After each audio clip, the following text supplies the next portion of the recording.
Norwegian Wood. Disc 8.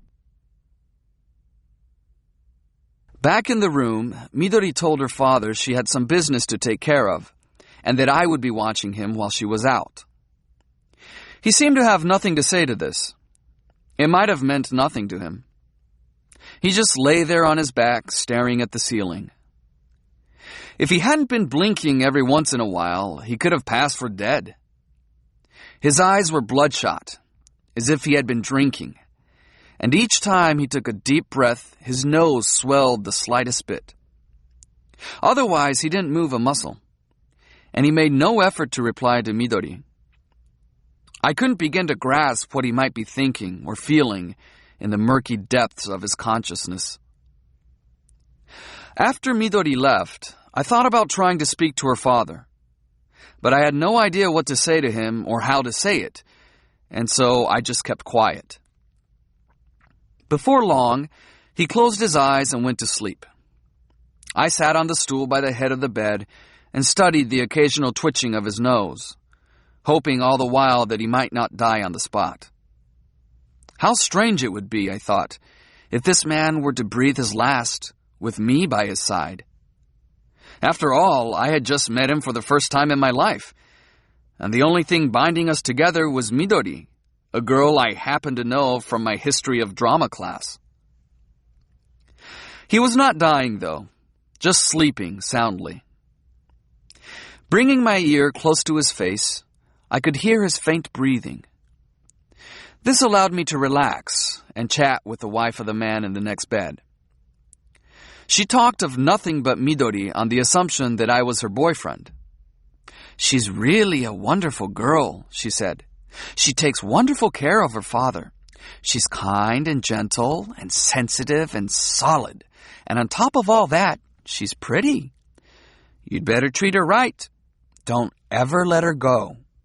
You won't find another one like her." "I'll treat her right," I said without elaborating.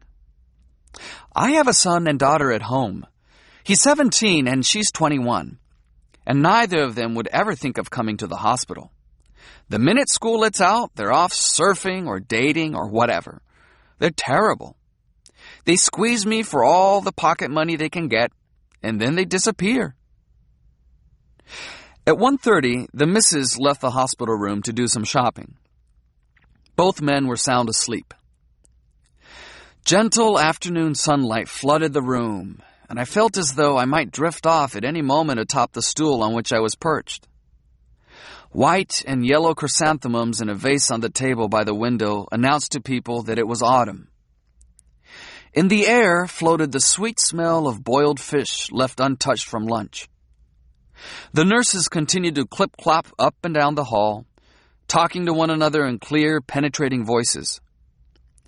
They would peek into the room now and then and flash me a smile when they saw that both patients were sleeping. I wished I had something to read, but there were no books or magazines or newspapers in the room, just a calendar on the wall. I thought about her naked, wearing only her barrette. I thought about the curve of her waist and the dark shadow of her pubic hair. Why had she shown herself to me like that? Had she been sleepwalking? Or was it just a fantasy of mine? As time went by and that little world receded into the distance, I grew increasingly unsure that the events of that night had actually happened. If I told myself they were real, I believed they were real. And if I told myself they were a fantasy, they seemed like a fantasy. They were too clear and detailed to have been a fantasy, and too whole and beautiful to have been real. Naoko's body and the moonlight. Midori's father suddenly woke and started coughing, which put a stop to my daydreaming. I let him spit his phlegm into a tissue and wiped the sweat from his brow with a towel. "Would you like some water?" I asked, to which he gave a 4-millimeter nod. I held the small glass water bottle so that he could sip a little bit at a time, dry lips trembling, throat twitching.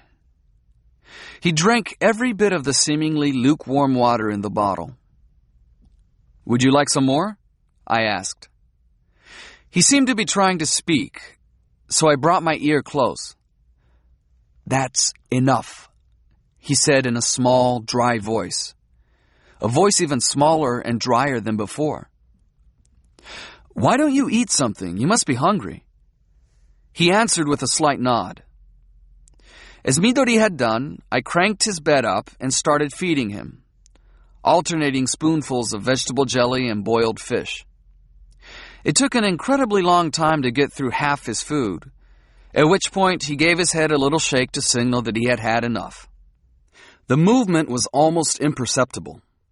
It apparently hurt him to make larger movements. "What about the fruit?" I asked him. "No," he said.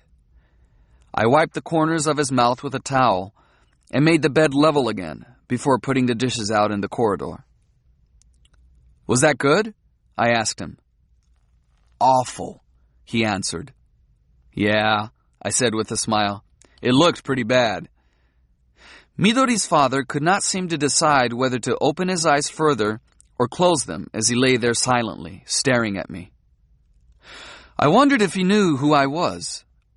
He seemed more relaxed when alone with me than when Midori was present.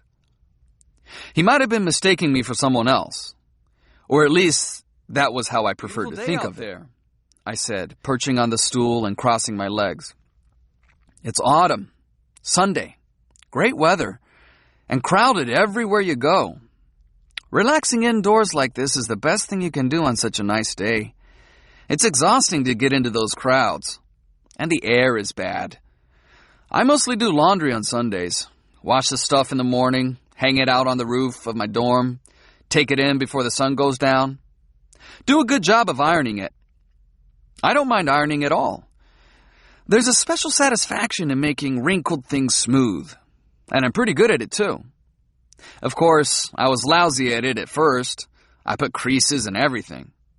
After a month of practice, though, I knew what I was doing. So Sunday is my day for laundry and ironing. I couldn't do it today, of course. Too bad. Wasted a perfect laundry day. That's okay, though. I'll wake up early and take care of it tomorrow. Don't worry, I've got nothing else to do on a Sunday.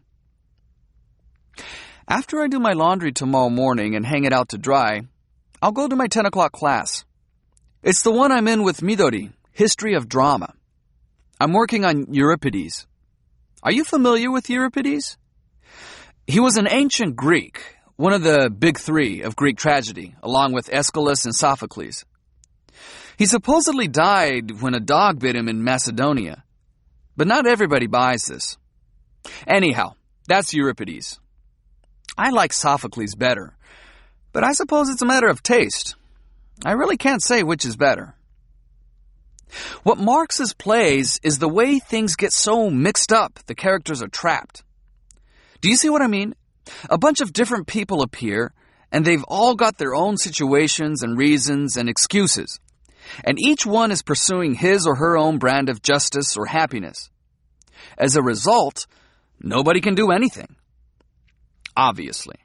I mean, it's basically impossible for everybody's justice to prevail or everybody's happiness to triumph, so chaos takes over. And then, what do you think happens? Simple. A god appears in the end and starts directing traffic. You go over there, and you come here, and you get together with her, and you just sit still for a while. Like that. He's kind of a fixer, and in the end, everything works out perfectly. They call this Deus Ex Machina.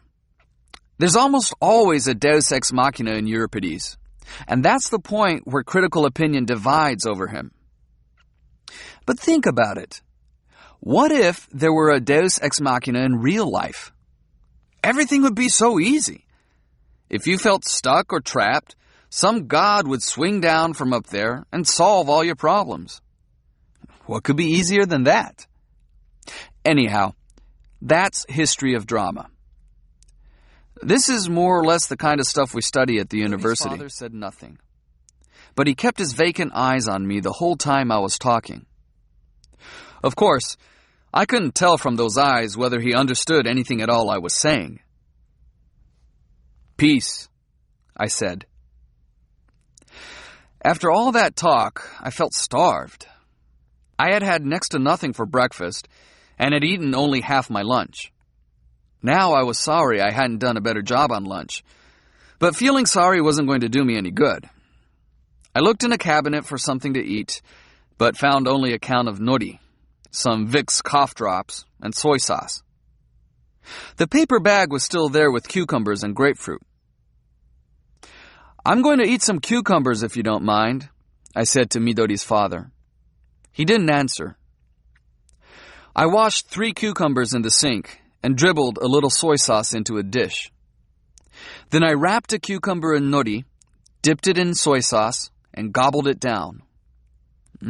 Great," I said to Midori's father. "Fresh, simple, smells like life. Really good cucumbers. A far more sensible food than kiwi fruit." I polished off one cucumber and attacked the next. The sick room echoed with the lilt of cucumbers crunching. Only after finishing the second whole cucumber was I ready to take a break. I boiled some water on the gas burner in the hall and made myself some tea. "Would you like something to drink? Water? Juice?" I asked Midori's father. "Cucumber," he said. "Great," I said with a smile. "With nori?" He gave a little nod. I cranked the bed up again.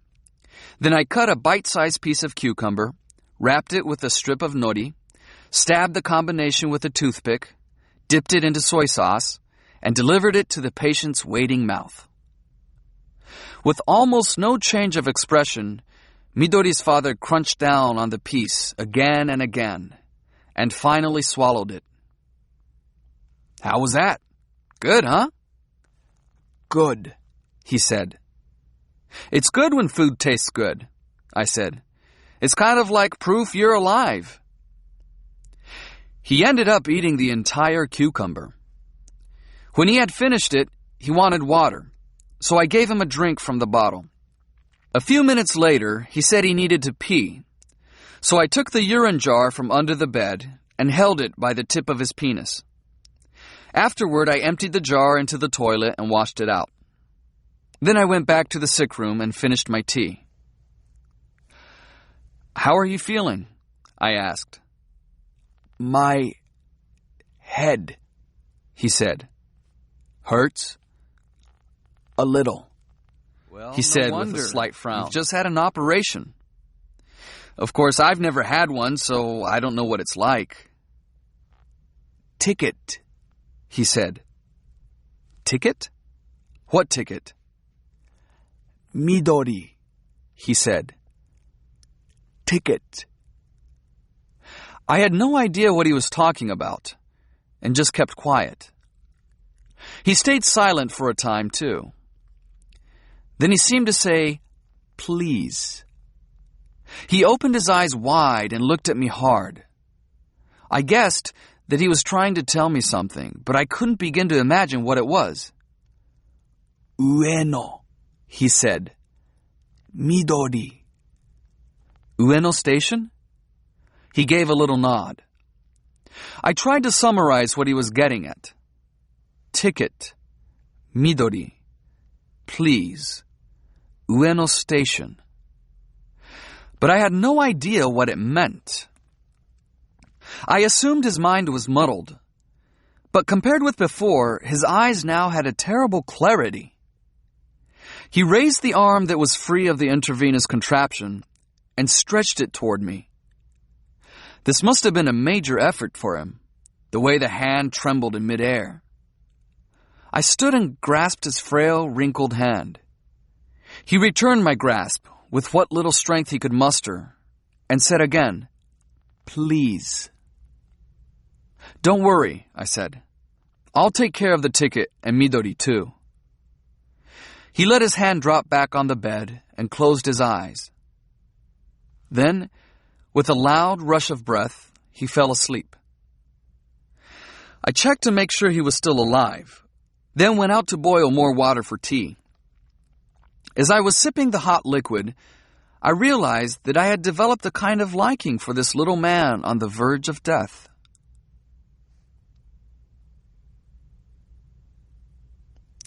The wife of the other patient came back a few minutes later and asked if everything was okay. I assured her it was. Her husband, too, was sound asleep, breathing deeply. Midori came back after 3. "I was in the park, spacing out," she said. "I did what you told me. Didn't talk to anybody. Just let my head go empty." "How was it?" "Thanks. I feel much better. I still have that draggy, tired feeling, but my body feels way lighter than before. I guess I was way more tired than I realized." With her father sound asleep, there was nothing for us to do, so we bought coffee from a vending machine and drank it in the TV room. I reported to Midori on what had happened in her absence. That her father had had a good sleep, then woke up and ate some of what was left of his lunch, then saw me eating a cucumber and asked for one himself, ate the whole thing, and peed. "You're amazing," said Midori. "We're all going crazy trying to get him to eat anything, and you got him to eat a whole cucumber. Incredible." "I don't know. I think he just saw me enjoying my own cucumber. Or maybe you just have this knack for relaxing people." "No way," I said with a laugh. "A lot of people will tell you just the opposite about me." "What do you think about my father?" "I like him. Not that we had all that much to say to each other, but I don't know. He seems nice." "Was he quiet?" "Very." "You should have seen him a week ago. He was awful," Midori said, shaking her head. "Kind of lost his marbles and went wild. Threw a glass at me and yelled terrible stuff. 'I hope you die, you stupid bitch.' This sickness can do that to people. They don't know why, but it can make people get really mean all of a sudden. It was the same with my mother. What do you think she said to me? 'You're not my daughter. I hate your guts.' The whole world turned black for me for a second when she said that. But that kind of thing is one of the features of this particular sickness. Something presses on a part of the brain and makes people say all kinds of nasty things. You know it's just part of the sickness, but still, it hurts. What do you expect? Here I am, working my fingers to the bone for them, and they're saying all this terrible stuff to me." "I know what you mean," I said. Then I remembered the strange fragments that Midori's father had mumbled to me. "Ticket? Ueno Station?" Midori said. "I wonder what that's all about." And then he said, "Please," and "Midori." Please take care of Midori? Or maybe he wants you to go to Ueno and buy a ticket. The order of the 4 words is such a mess. Who knows what he means? Does Ueno Station mean anything special to you? Ueno Station. Midori thought about it for a while. The only thing I can think of is the 2 times I ran away, in the 3rd grade and in the 5th grade. Both times I took a train from Ueno to Fukushima. Bought the tickets with money I took from the cash register. Somebody at home made me really mad, and I did it to get even. I had an aunt in Fukushima. I kind of liked her, so I went to her house.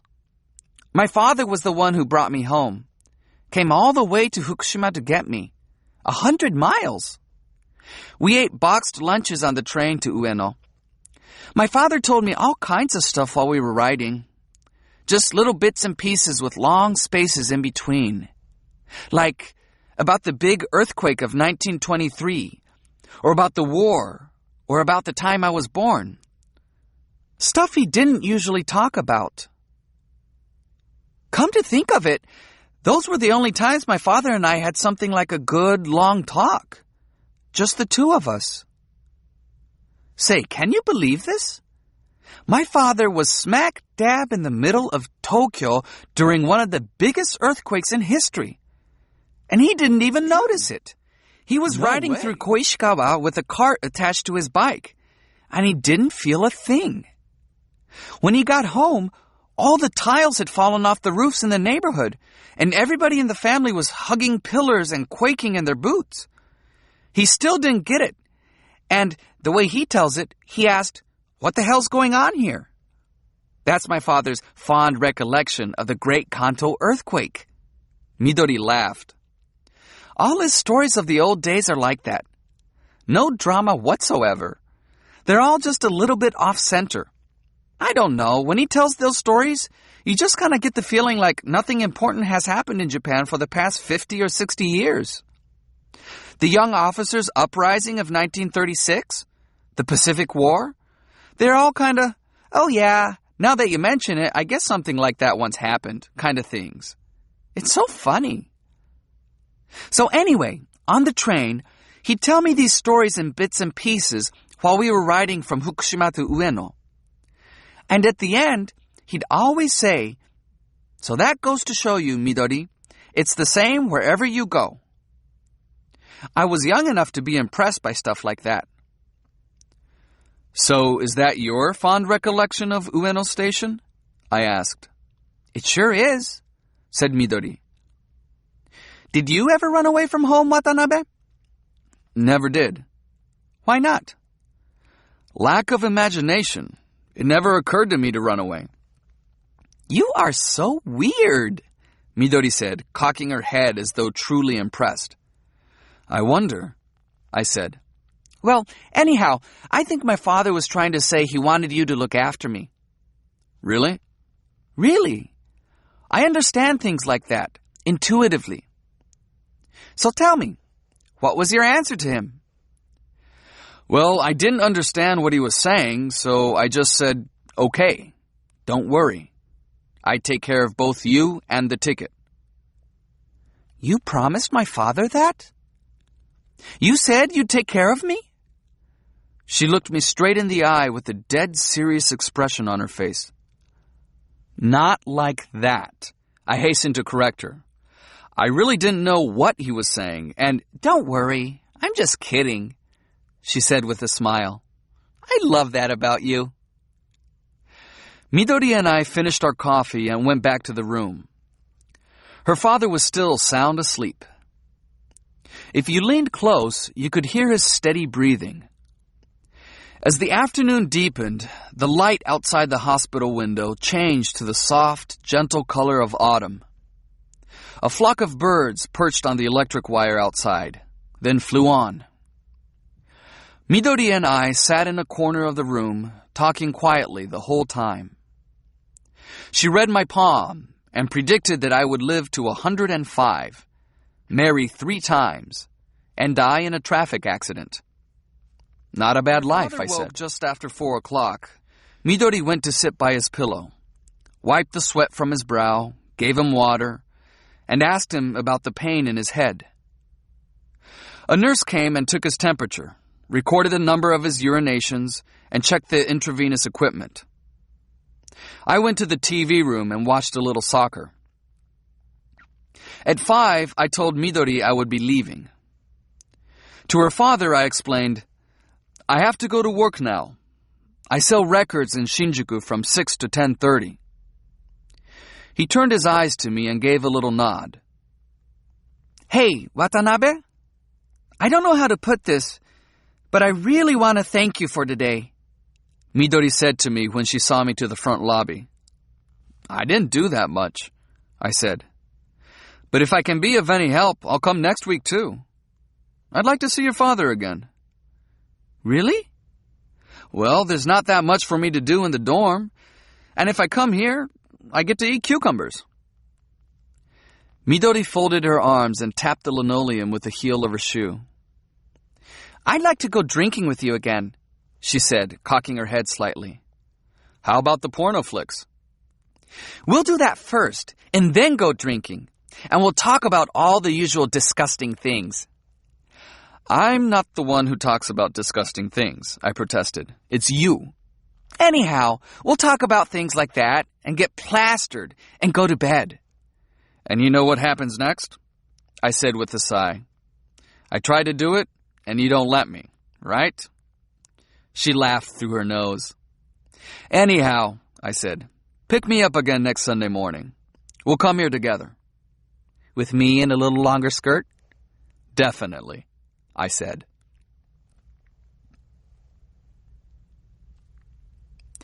I didn't go to the hospital that next Sunday, though. Midori's father died on Friday morning.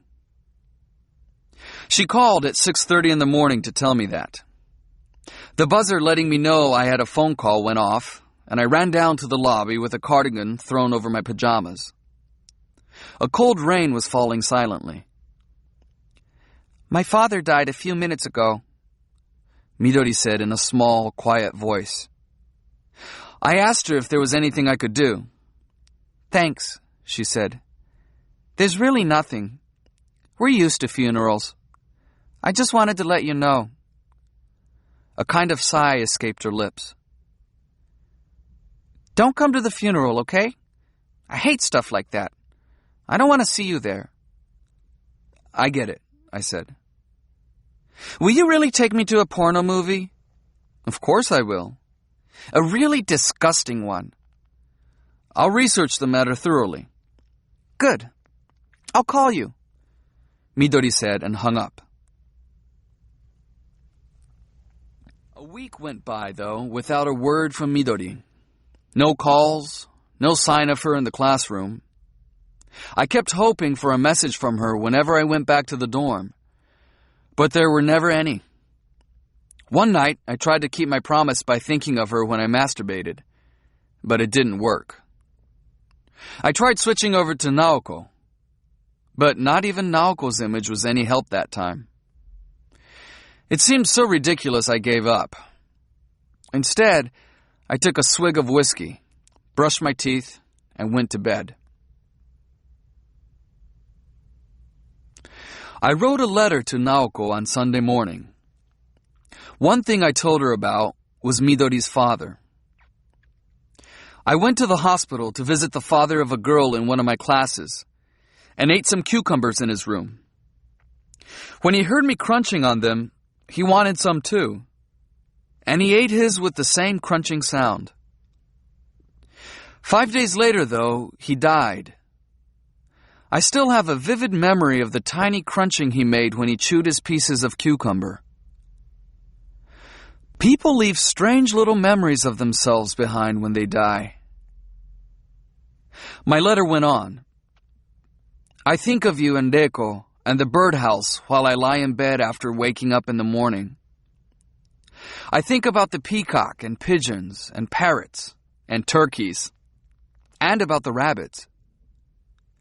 I remember the yellow rain capes that you and Deko wore with the hoods up that rainy morning. It feels good to think about you when I'm warm in bed. I feel as if you're curled up there beside me, fast asleep. And I think how great it would be if it were true. I miss you something awful sometimes. But in general, I go on living with all the energy I can muster. Just as you take care of the birds and the fields every morning I wind up my own spring. I give it some 36 good twists by the time I've gotten up. Brushed my teeth, shaved, eaten breakfast, changed my clothes, left the dorm, and arrived at the university. I tell myself, okay, let's make this day another good one. I hadn't noticed before, but they tell me I talk to myself a lot these days. Probably mumbling to myself while I wind my spring. It's hard not being able to see you. But my life in Tokyo would be a lot worse if it weren't for you. It's because I think of you when I'm in bed in the morning that I can wind my spring and tell myself I have to live another good day. I know I have to give it my best here, just as you are doing there. Sunday, though. A day I don't wind my spring. I've done my laundry, and now I'm in my room writing to you. Once I finish this letter and put a stamp on it and dropped it into the mailbox, there's nothing for me to do until the sun goes down. I don't study on Sundays either. I do a good enough job studying between classes in the library on weekdays so that I don't have anything left to do on Sundays. Sunday afternoons are quiet, peaceful, and for me, lonely. I read books or listen to music. Sometimes I think back on the different routes we used to take in our Sunday walks around Tokyo. I can come up with a pretty clear picture of the clothes you were wearing on any particular walk. I remember all kinds of things on Sunday afternoons. Say hi from me to Deko. I really miss her guitar at night. When I had finished the letter, I walked a couple of blocks to a mailbox, then went to a nearby bakery where I bought an egg sandwich and a Coke. These I had for lunch while I watched a Little League game from a bench in a local playground. The deepening of autumn had brought an increased blueness and depth to the sky. I glanced up to find two vapor trails heading off to the west, in perfect parallel, like streetcar tracks. A foul ball came rolling my way, and when I threw it back to them, the young players doffed their caps with a polite, "Thank you, sir." As in most Little League games, there were lots of walks and stolen bases. After noon, I went back to my room to read, but couldn't concentrate on my book. Instead, I found myself staring at the ceiling and thinking about Midori. I wondered if her father had really been trying to ask me to look after her when he was gone. But I had no way of telling what had been on his mind. He had probably confused me with somebody else. In any case, he had died on a Friday morning when a cold rain was falling, and now it was impossible to know the truth. I imagined that in death, he had shriveled up smaller than ever. And then they had burned him in an oven until he was nothing but ashes. And what had he left behind? A nothing-much bookstore in a nothing-much neighborhood, and 2 daughters, at least one of whom was more than a little strange. What kind of life was that? I wondered. Lying in that hospital bed with his cut-open head and his muddled brain, what had been on his mind as he looked at me? Thinking thoughts like this about Midori's father put me in such a miserable mood that I had to bring the laundry down from the roof before it was really dry and head off to Shinjuku to kill time walking the streets. The Sunday crowds gave me some relief. The Kinokuniya bookstore was as jam-packed as a rush-hour train. I bought a copy of Faulkner's Light in August and went to the noisiest jazz cafe I could think of, reading my new book while listening to Ornette Coleman and Bud Powell and drinking hot, thick, foul-tasting coffee. At 5:30, I closed my book, went outside, and ate a light supper.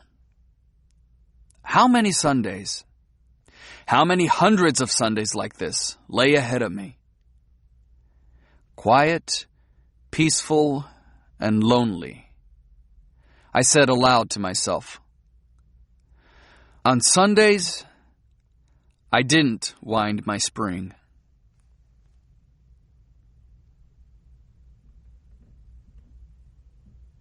Chapter 8. Halfway through that week, I managed to cut my palm open on a piece of broken glass. I hadn't noticed that one of the glass partitions in a record shelf was cracked. I could hardly believe how much blood gushed out of me, turning the floor at my feet bright red. The store manager found a bunch of towels and tied them tightly over the wound. Then he made a telephone call to locate an all-night emergency room. He was a pretty useless guy most of the time, but this he did with great dispatch. The hospital was nearby, fortunately, but by the time I got there, the towels were soaked in red, and the blood they couldn't soak up had been dripping on the asphalt. People scurried out of the way for me. They seemed to think I had been injured in a fight. I felt no pain to speak of, but the blood wouldn't stop. The doctor was cool as he removed the blood-soaked towels, stopped the bleeding with a tourniquet on my wrist, disinfected the wound, and sewed it up, telling me to come again the next day. Back at the record shop, the manager told me to go home. He would put me down as having worked. I took a bus to the dorm and went straight to Nagasawa's room.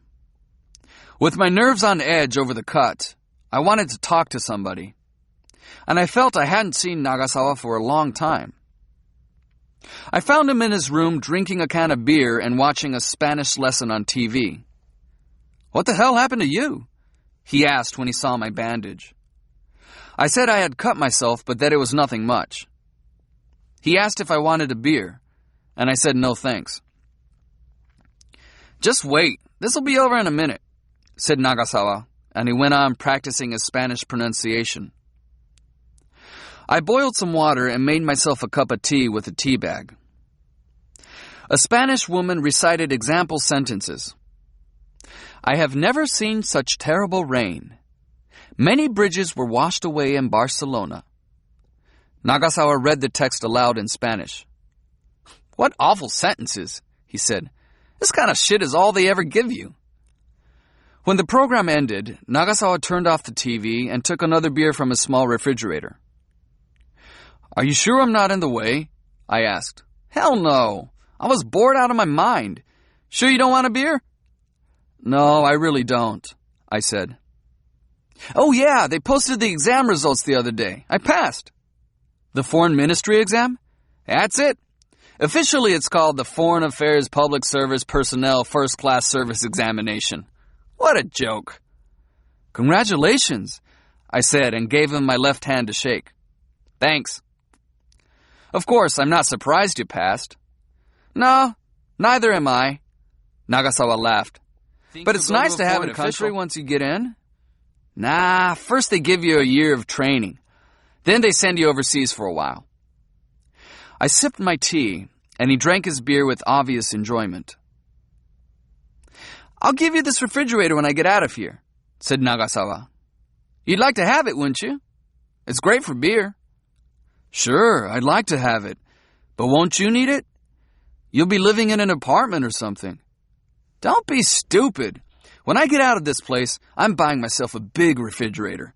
I'm going to live the high life. 4 years in a shithole like this is long enough. I don't want to have to look at anything I used in this place. You name it, I'll give it to you. The TV, the thermos bottle, the radio." "I'll take anything you want to give me," I said. I picked up the Spanish textbook on his desk and stared at it. "You're starting Spanish?" "Yeah. The more languages you know, the better. And I've got a knack for them. I taught myself French, and it's practically perfect. Languages are like games. You learn the rules for one, and they all work the same way. Like women." "Ah, the reflective life," I said with a sarcastic edge. "Anyhow, let's go out to eat sometime soon." "You mean cruising for women?" "No, a real dinner. You, me, and Hatsumi at a good restaurant. To celebrate my new job. My old man's paying, so we'll go someplace really expensive." "Shouldn't it just be you and Hatsumi?" "No, it'd be better with you there. I'd be more comfortable. And so would Hatsumi." Oh no, it was Kizuki, Naoko, and me all over again. "I'll spend the night at Hatsumi's afterward, so join us just for the meal." "Okay, if you both really want me to," I said. "But anyhow, what are you planning to do about Hatsumi? When you're through with your training, you'll be assigned overseas, and you probably won't come back for years. What's going to happen to her?" "That's her problem, not mine." "I don't get it," I said. Feet on his desk, Nagasawa took a swig of beer and yawned. "Look, I'm not planning to get married. I've made that perfectly clear to Hatsumi. If she wants to marry somebody, she should go ahead and do it. I won't stop her. If she wants to wait for me, let her wait. That's what I mean." "I've got to hand it to you," I said. "You think I'm a shit, don't you?" "I do." "Look, the world is an inherently unfair place. I didn't write the rules. It's always been that way. I have never once deceived Hatsumi. She knows I'm a shit, and that she can leave me anytime she decides she can't take it. I told her that straight out." Nagasawa finished his beer and lit a cigarette. "Isn't there anything about life that frightens you?" "Not a total idiot," I asked, said Nagasawa. "Of course life frightens me sometimes. I don't happen to take that as the premise for everything else, though. I'm going to give it 100% and go as far as I can. I'll take what I want and leave what I don't want. That's how I intend to live my life. And if things go bad, I'll stop and reconsider at that point. If you think about it, an unfair society is a society that makes it possible for you to exploit your abilities to the limit. Sounds like a pretty self-centered way to live, I said. Maybe so, but I'm not just looking up at the sky and waiting for the fruit to drop.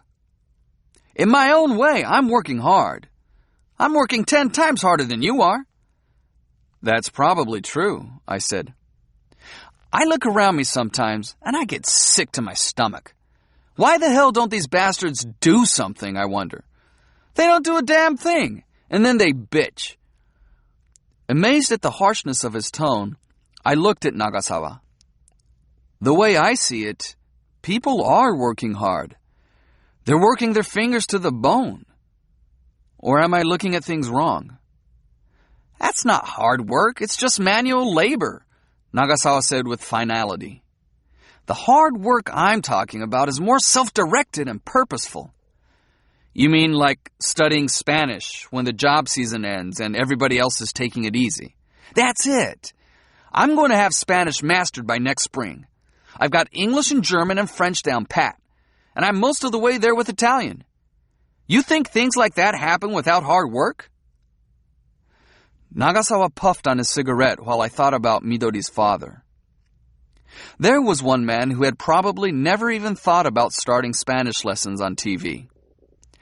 He had probably never thought about the difference between hard work and manual labor either. He was probably too busy to think about such things. Busy with work.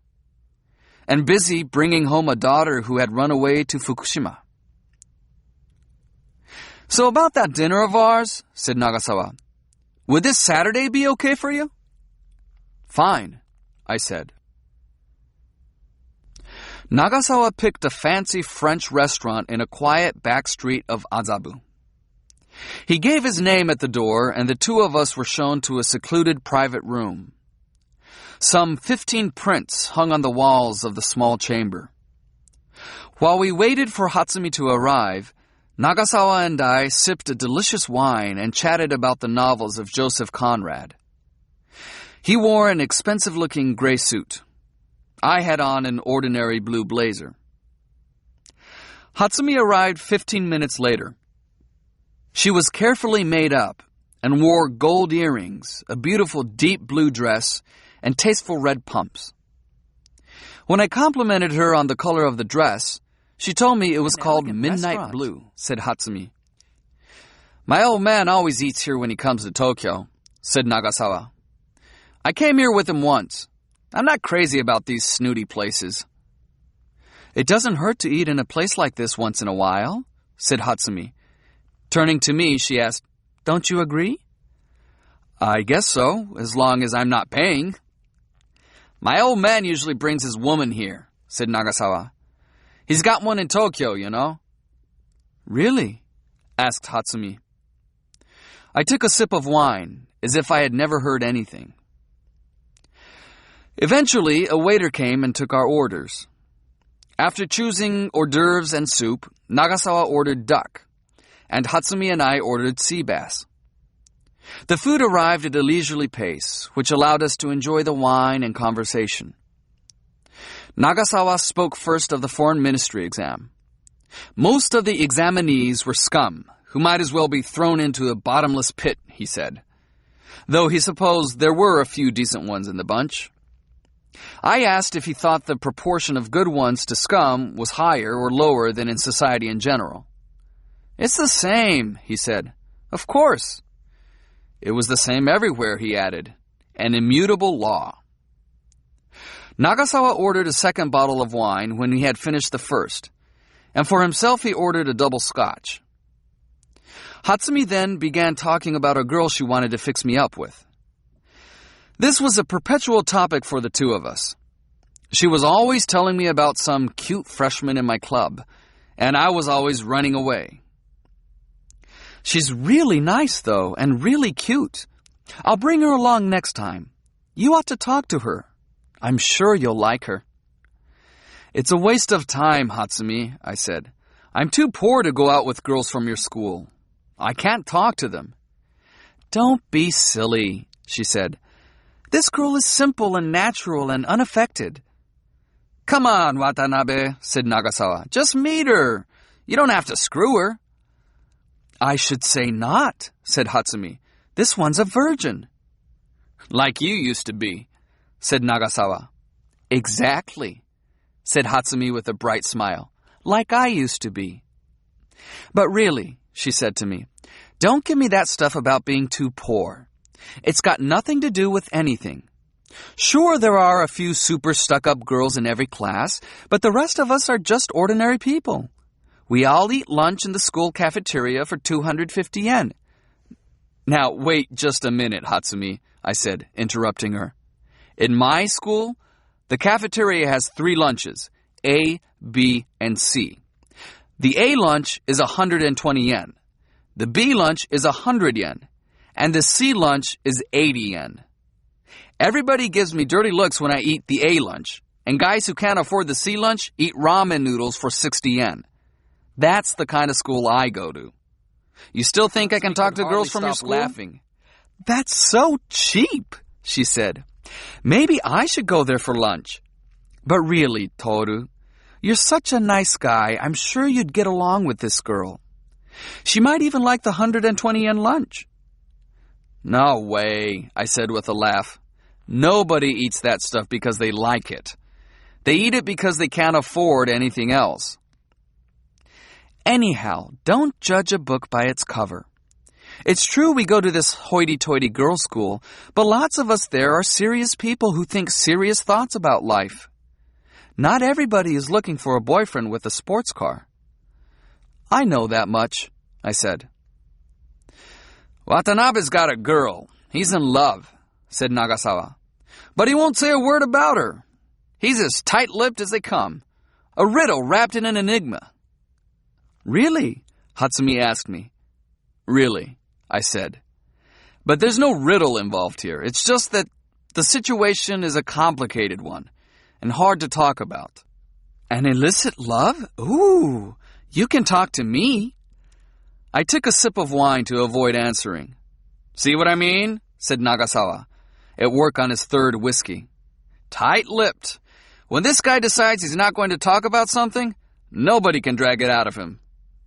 What a shame, said Hatsumi as she cut a small slice of terrine and brought it to her mouth. If you had gotten along with her, we could have gone on double dates. Yeah, we could have gotten drunk and done a little swapping, said Nagasawa. Enough of that kind of talk, said Hatsumi. What do you mean, that kind of talk? Watanabe's got his eyes on you, said Nagasawa. That has nothing to do with what I'm talking about, Hatsumi murmured. He's not that kind of person. He's sincere and caring, I can tell. That's why I've been trying to fix him up. Oh, sure, he's sincere. Like the time we swapped women once, way back when. Remember, Watanabe? Nagasawa said this with a blasé look on his face, then slugged back the rest of his whiskey and ordered another one. Hatsumi set her knife and fork down and dabbed at her mouth with her napkin. Then, looking at me, she asked, Toru, did you really do that? I didn't know how to answer her, and so I said nothing. Tell her, said Nagasawa. What the hell? This was turning ugly. Nagasawa could get nasty when he was drunk. But tonight, his nastiness was aimed at Hatsumi, not at me. Knowing that made it all the more difficult for me to go on sitting there. I'd like to hear about that, said Hatsumi. It sounds very interesting. We were drunk, I said. That's all right, Toru. I'm not blaming you. I just want you to tell me what happened. Drinking in a bar in Shibuya, and we got friendly with this pair of girls. They went to some junior college, and they were pretty plastered, too. So anyhow, we went to a hotel and slept with them. Our rooms are right next door to each other.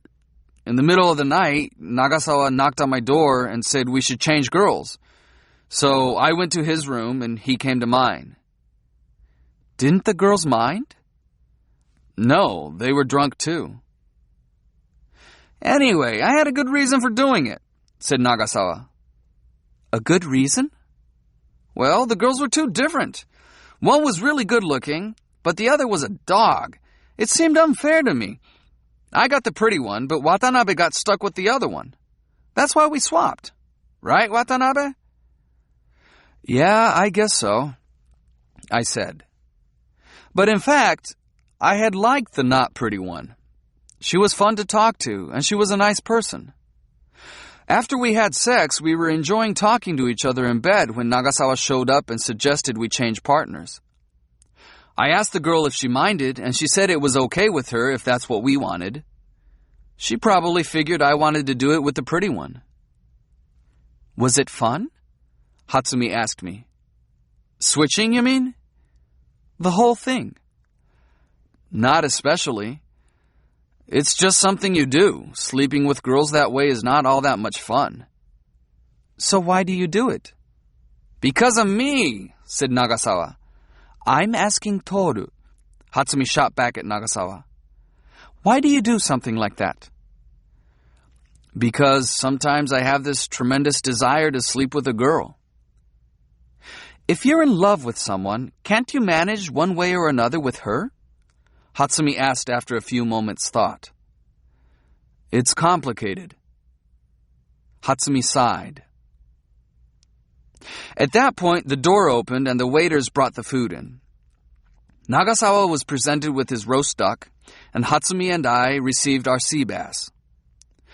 The waiters heaped fresh-cooked vegetables on our plates and dribbled sauce on them before withdrawing and leaving the three of us alone again. Nagasawa cut a slice of duck and ate it with gusto, followed by more whiskey. I took a forkful of spinach. Hatsumi didn't touch her food. You know, Toru, she said, I have no idea what makes your situation so complicated, but I do think that the kind of thing you just told me about is not right for you. You're not that kind of person. What do you think? She set her hands on the table and looked me in the eye. Well, I said, I've felt that way myself sometimes. Because sometimes I have a need for human warmth, I answered honestly. Sometimes, if I can't feel something like the warmth of a woman's skin, I get so lonely I can't stand it. Here, let me summarize what I think it's all about, interjected Nagasawa. Watanabe's got this girl he likes, but for certain complicated reasons, they can't do it. So he tells himself, sex is just sex, and he takes care of his need with somebody else. What's wrong with that? It makes perfect sense. He can't just stay locked in his room jerking off all the time, can he? But if you really love her, Toru, shouldn't it be possible for you to control yourself? Maybe so, I said, bringing a piece of sea bass and cream sauce to my mouth. You just don't understand a man's sexual need, said Nagasawa to Hatsumi. Look at me, for example. I've been with you for 3 years, and I've slept with plenty of women in that time. But I don't remember a thing about them.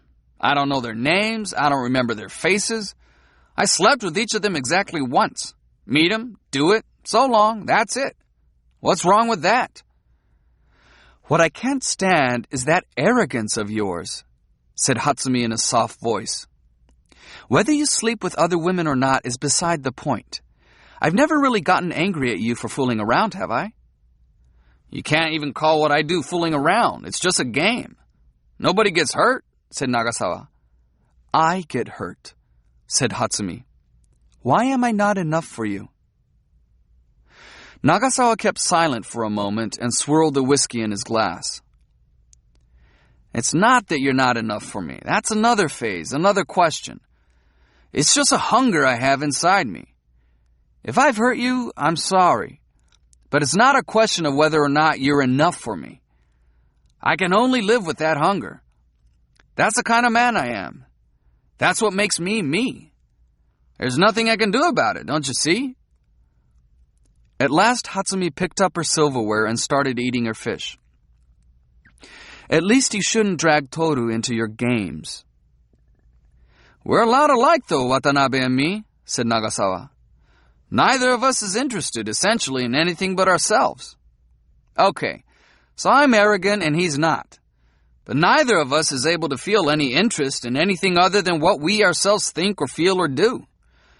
That's why we can think about things in a way that's totally divorced from anybody else.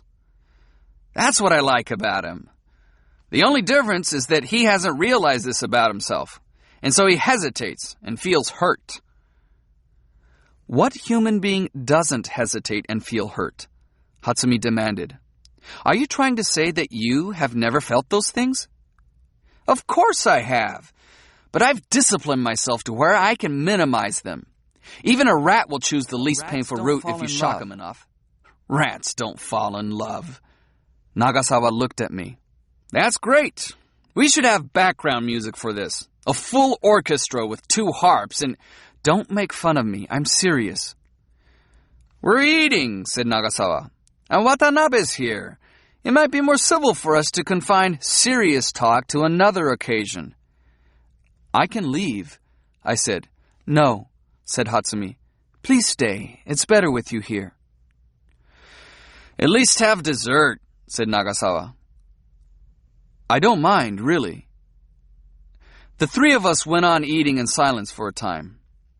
I finished my fish. Hatsumi left half of hers. Nagasawa had finished his duck long before and now was concentrating on his whiskey. This was excellent sea bass, I offered, but no one took me up on it. I might as well have thrown a rock down a deep shaft. The waiters took our plates away and brought lemon sherbet and espresso. Nagasawa barely touched his dessert and coffee, moving directly to a cigarette. Hatsumi ignored her sherbet. Oh boy, I thought to myself as I finished my sherbet and coffee. Hatsumi stared at her hands on the table. Like everything she had on, her hands looked chic and elegant and expensive. I thought about Naoko and Reiko. What would they be doing now? I wondered. Naoko could be lying on the sofa reading a book, and Reiko might be playing Norwegian wood on her guitar. I felt an intense desire to go back to that little room of theirs. What the hell was I doing in this place? Where Watanabe and I are alike is we don't give a damn if nobody understands us, Nagasawa said. That's what makes us different from everybody else. They're all worried about whether the people around them understand them. But not me. And not Watanabe. We just don't give a damn. Self and others are separate. Is this true? Hatsumi asked me.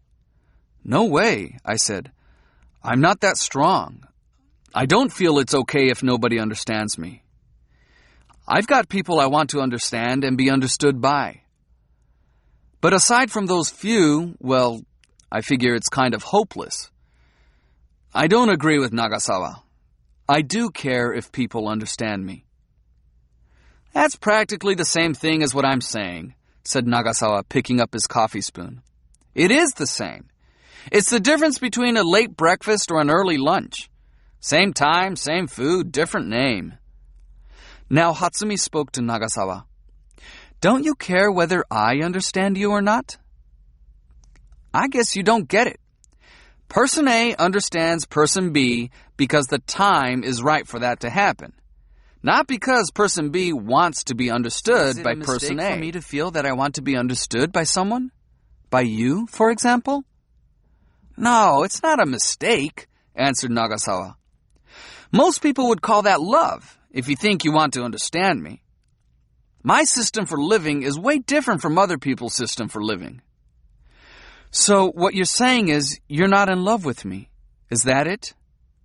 Well, my system and your... To hell with your fucking system, Hatsumi shouted. That was the first and last time I ever heard her shout. Nagasawa pushed the button by the table, and the waiter came in with the check. Nagasawa handed him a credit card. Sorry about this, Watanabe, said Nagasawa. I'm going to see Hatsumi home. You go back to the dorm alone, okay? You don't have to apologize to me. Great meal, I said. But no one said anything in response. The waiter brought the card, and Nagasawa signed with a ballpoint pen after checking the amount. Then the three of us stood and went outside. Nagasawa started to step into the street to hail a cab, but Hatsumi stopped him. "Thanks, but I don't want to spend any more time with you today. You don't have to see me home. Thank you for dinner." "Whatever," said Nagasawa. "I want Toru to see me home." "Whatever," said Nagasawa. "But Watanabe is practically the same as me. He may be a nice guy, but deep down in his heart, he's incapable of loving anybody. There's always some part of him somewhere that's wide awake and detached. He just has that hunger that won't go away. Believe me, I know what I'm talking about." I flagged down a cab and let Hatsumi in first. "Anyhow," I said to Nagasawa, "I'll make sure she gets home." "Sorry to put you through this," said Nagasawa, but I could see that he was already thinking about something else. Once inside the cab, I asked Hatsumi, "Where do you want to go? Back to Ebisu?" Her apartment was in Ebisu. She shook her head. "Okay, want to go for a drink somewhere?" "Yes," she said with a nod. "Shibuya," I told the driver. Folding her arms and closing her eyes, Hatsumi sank back into the corner of the seat. Her small gold earrings caught the light as the taxi swayed. Her midnight blue dress seemed to have been made to match the darkness of the cab. Every now and then her thinly daubed, beautifully formed lips would quiver slightly, as if she had caught herself on the verge of talking to herself. Watching her, I could see why Nagasawa had chosen her as his special companion. There were any number of women more beautiful than Hatsumi, and Nagasawa could have made any of them his. But Hatsumi had some quality that could send a tremor through your heart.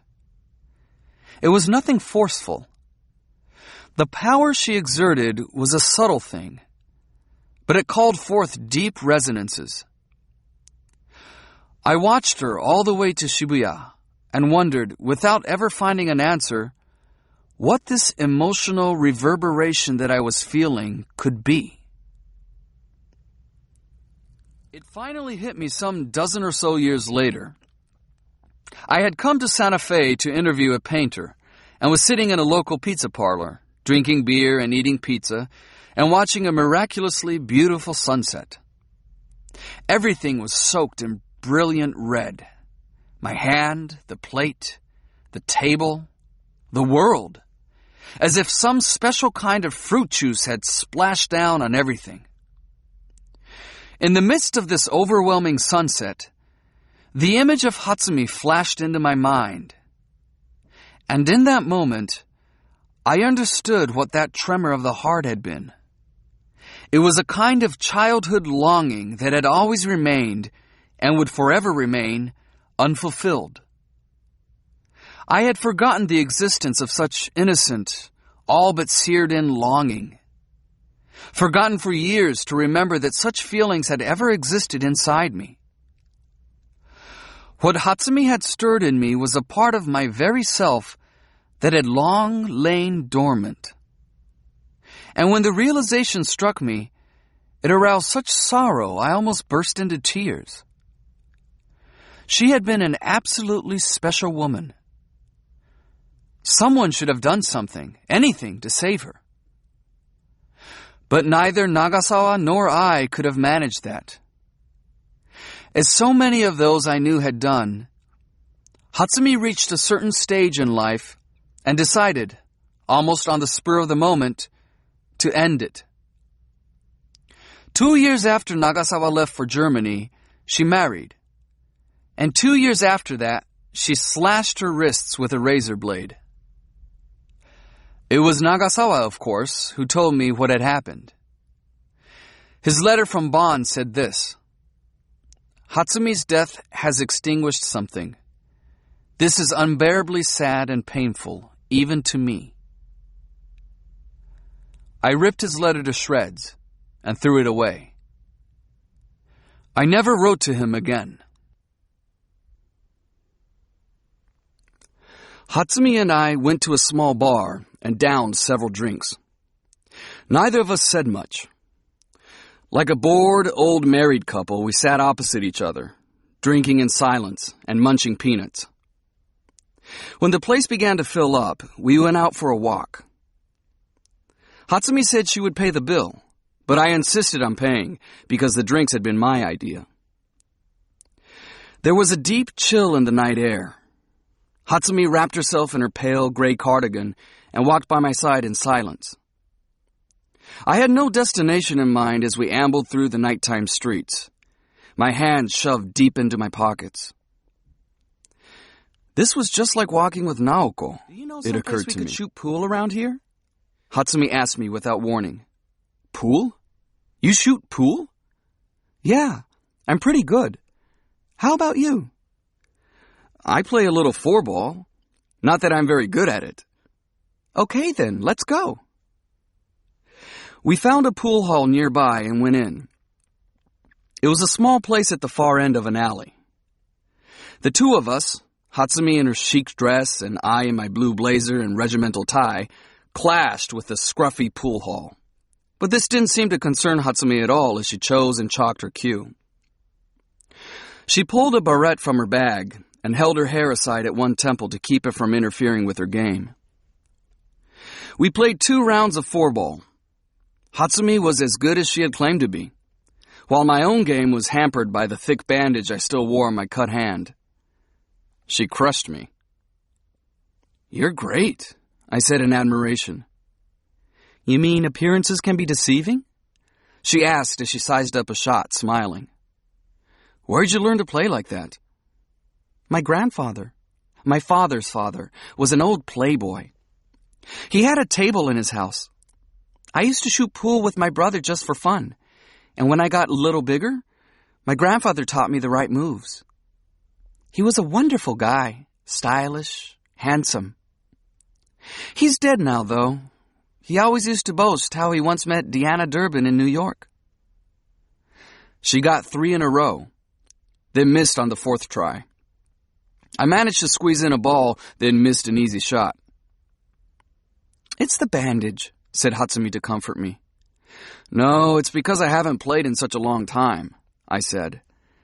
2 years and 5 months. How can you be so sure of the time? My friend died that night after our last game together, I said. So you quit shooting pool? No, not really, I said after giving it some thought. I just never had the opportunity to play after that, that's all. How did your friend die? Traffic accident, I said. She made several more shots, aiming with deadly seriousness and adjusting the cue ball speed with precision. Watching her in action, her carefully set hair swept back out of her eyes, golden earrings sparkling, pumps set firmly on the floor, lovely, slender fingers pressing the felt as she took her shot. I felt as if her area of the scruffy pool parlor had been transformed into part of some elegant social event. I had never spent time with her alone before, and this was a marvelous experience for me, as if I had been drawn up to a higher plane of life. At the end of the 3rd game, in which of course she crushed me again, my cut began to throb, and so we stopped playing. She said with what seemed like genuine concern, I should never have suggested this. That's okay, I said. It's not a bad cut. I enjoyed playing, really. As we were leaving the pool parlor, the skinny woman owner said to Hatsumi, "You've got a nice stroke, sister." Hatsumi gave her a sweet smile and thanked her as she paid the bill. Does it hurt? She asked when we were outside. Not much, I said. Do you think it opened? No, it's probably okay. I know. You should come to my place. I'll change your bandage for you. I've got disinfectant and everything. Come on, I'm right over there. I told her it wasn't worth worrying about, that I'd be okay. But she insisted we had to check to see if the cut had opened or not. Or is it that you don't like being with me? You want to go back to your room as soon as possible? Is that it? She said with a playful smile. No way, I said. All right then. Don't stand on ceremony. It's a short walk. Hatsumi's apartment was a 15-minute walk from Shibuya toward Ebisu. By no means a glamorous building, it was more than decent, with a nice little lobby and an elevator. Hatsumi sat me at the kitchen table and went to the bedroom to change. She came out wearing a Princeton hooded sweatshirt and cotton slacks, and no more gold earrings. Setting a first aid box on the table, she undid my bandage, checked to see that the wound was still sealed, put a little disinfectant on the area, and tied a new bandage over the cut. She did all this like an expert. How come you're so good at so many things? I asked. I used to do volunteer work at a hospital, kind of like playing nurse. That's how I learned. I hear you. This Believe ends me. Disc 8. But there's nothing I can do. Oh, please? Otherwise, I'm going to sit right down here on the ground and cry my head off all night long, and I'll sleep with the first guy that talks to me. That did it. I called the dorm and asked for Nagasawa. When he got on the phone, I asked him if he would make it look as if I had come back for the evening. I was with a girl, I explained. Fine, he said. It's a worthy cause. I'll be glad to help you out. I'll just turn over your name tag to the inside. Don't worry. Take all the time you need. You can come in through my window in the morning. Thanks. I owe you one, I said and hung up. All set? Midori asked. Pretty much, I said with a sigh. Great. Let's go to a disco. It's so early. Wait a minute. I thought you were tired. For something like this, I'm just fine. Oh, brother, I said.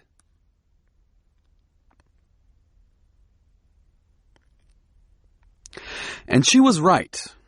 We went to a disco, and her energy started coming back little by little as we danced. She drank 2 whiskey and cokes, stayed on the dance floor until her forehead was drenched in sweat. This is so much fun, she exclaimed when we took a break at a table. I haven't danced like this in ages. I don't know, when you move your body, it's kind of like your spirit gets liberated. Your spirit is always liberated, I'd say. No way, she said, shaking her head and smiling. Anyhow, now that I'm feeling better, I'm starved. Let's go for pizza. I took her to a pizza house I knew and ordered draft beer and an anchovy pizza. I wasn't very hungry and ate only 4 of the 12 slices. Midori finished the rest. You sure made a fast recovery, I said. Not too long ago you were pale and wobbly. It's 'cause my selfish demands got through to somebody, she answered. It unclogged me. Wow, this pizza is great. Tell me, though, is there really nobody at home? It's true. My sister's staying at her friend's place. Now, that girl's got a real case of the creeps. She can't sleep alone in the house if I'm not there. Let's forget this love hotel crap, then. Going to a place like that just makes you feel cheap. Let's go to your house. You must have enough bedding for me. Midori thought about it for a minute, then nodded. Okay, we'll spend the night at my place. We took the Yamanote line to Otsuka, and soon we were raising the metal shutter that sealed off the front of the Kobayashi bookstore. A paper sign on the shutter read, "Temporarily closed." The smell of old paper filled the dark shop, as if the shutter had not been opened for a long time. Half the shelves were empty, and most of the magazines had been tied in bundles for returns. That hollow, chilly feeling I had experienced on my first visit had only deepened. The place looked like a hulk abandoned on the shore. To open the shop again? I asked. Nah, we're going to sell it, Midori said. We'll divide the money and live on our own for a while without anybody's protection.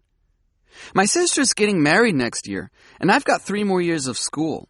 We ought to make enough to see us through that much at least. I'll keep my part-time job, too. Once the place is sold, I'll live with my sister in an apartment for a while. You think somebody will want to buy it? Probably. I know somebody who wants to open a yarn shop. She's been asking me recently if I want to sell. Poor Papa, though. He worked so hard to get this place, And he was paying off the loan he took out little by little, and in the end he hardly had anything left. It all melted away, like foam on a river. He had you, though, I said. Me? Midori said with a laugh. She took a deep breath and let it out. Let's go upstairs. It's cold down here. Upstairs, she sat me at the kitchen table and went to warm the bath water. While she busied herself with that, I put a kettle on to boil and made tea. Waiting for the bath to heat up, we sat across from each other at the kitchen table and drank the tea. Chin in hand, she took a long, hard look at me. There were no sounds other than the ticking of the clock and the hum of the refrigerator motor, turning on and off as the thermostat kicked in and out. The clock showed that midnight was fast approaching. You know, Watanabe? Study it hard enough, and you've got a pretty interesting face. Think so? I asked, somewhat hurt. A nice face goes a long way with me, she said. And yours? Well, the more I look at it, the more I get to thinking, he'll do. Me too, I said. Every once in a while I think about myself. What the hell? I'll do. Hey, I don't mean that in a bad way. I'm not very good at putting my feelings into words. That's why people misunderstand me. All I'm trying to say is, I like you. Have I told you that before? You have, I said. I mean, I'm not the only one who has trouble figuring out what men are all about. But I'm working at it, a little at a time. Midori brought over a box of Marlboros and lit one up. When you start at zero, you've got a lot to learn. I wouldn't be surprised. Oh, I almost forgot. You want to burn a stick of incense for my father? I followed Midori to the room with the Buddhist altar, lit a stick of incense in front of her father's photo, and brought my hands together.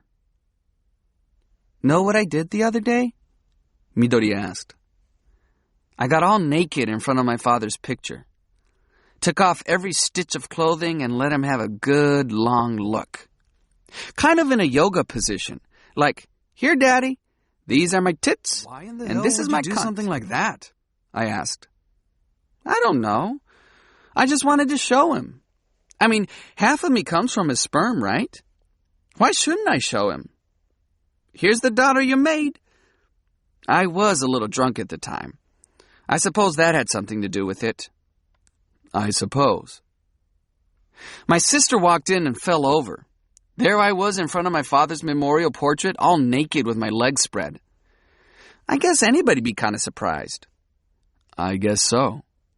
I explained why I was doing it and said, so take off your clothes and sit down next to me and show him too, Momo. Her name's Momo. But she wouldn't do it. She went away shocked. She's got this really conservative streak. In other words, she's relatively normal, you mean? I said. Tell me, Watanabe, what did you think of my father?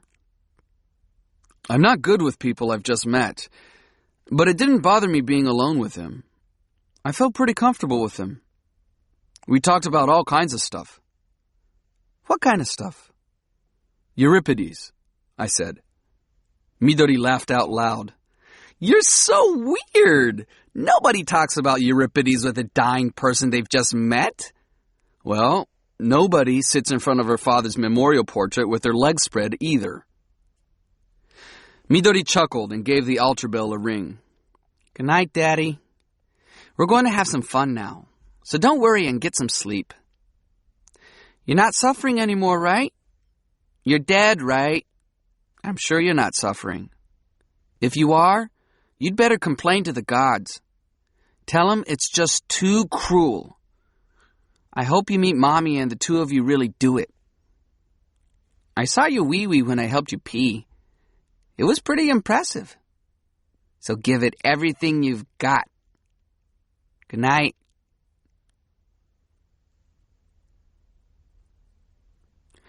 We took turns in the bathtub and changed into pajamas. I borrowed a nearly new pair of her father's. They were a little small, but better than nothing. Midori spread out a mattress for me on the floor of the altar room. You're not scared sleeping in front of the altar?" she asked. "Not at all. I haven't done anything bad," I said with a smile. "But you're going to stay with me and hold me until I fall asleep, right?" "Right," I said. Practically falling over the edge of Midori's little bed, I held her in my arms. Nose against my chest, Midori set her hands on my hips. My right arm curled around her back while I tried to keep from falling off by hanging onto the bed frame with my left hand. This was not exactly a situation conducive to sexual excitement. My nose was resting on her head, and the short-cut hairs there would give it a tickle every now and then. "Come on, say something to me," Midori said with her face buried in my chest. "Anything, something to make me feel good." "You're really cute," I said. "Midori," she said. "Say my name." "You're really cute, Midori," I corrected myself. "What do you mean, really cute?" "So cute the mountains crumble and the oceans dry up." Midori lifted her face and looked at me. "You have this special way with words." "I can feel my heart softening when you say that," I said, smiling. "Say something even nicer." "I really like you, Midori. A lot." "How much is a lot?" "Like a spring bear," I said. "A spring bear?" Midori looked up again. "What's that all about? A spring bear?" "You're walking through a field all by yourself one day in spring, and this sweet little bear cub with velvet fur and shiny little eyes comes walking along. And he says to you, 'Hi there, little lady. Want to tumble with me?' So you and the bear cub spend the whole day in each other's arms, tumbling down this clover-covered hill. Nice, huh?" "Yeah, really nice." "That's how much I like you." "That is the best thing I've ever heard," said Midori, cuddling up against my chest. "If you like me that much, you'll do anything I tell you to do, right? You won't get mad, right?" "No, of course I won't get mad." "And you'll take care of me always and always." "Of course I will," I said, stroking her short, soft, boyish hair. "Don't worry. Everything is going to be fine." "But I'm scared," she said. I held her softly, and soon her shoulders were rising and falling, and I could hear the regular breathing of sleep. I slipped out of her bed and went to the kitchen, where I drank a beer. I wasn't the least bit sleepy, so I thought about reading a book, but I couldn't find anything worth reading nearby. I considered returning to Midori's room to look for one there, but I didn't want to wake her up by rummaging around where she was sleeping. I sat there staring into space for a while, sipping my beer, when it occurred to me that I was in a bookstore. I went downstairs, switched on the light, and started looking through the paperback shelves. There wasn't much that appealed to me, and most of what did I had read already, but I had to have something to read no matter what. I picked a discolored copy of Hermann Hesse's Beneath the Wheel that must have been hanging around the shop unsold for a long time, and left the money for it by the cash register. This was my small contribution to reducing the inventory of the Kobayashi bookstore. Table, drinking my beer and reading Beneath the Wheel. I had first read the novel the year I entered middle school, and now, 8 years later, here I was, reading the same book in a girl's kitchen, wearing the undersized pajamas of her dead father. Funny. If it hadn't been for these strange circumstances, I would probably never have reread Beneath the Wheel.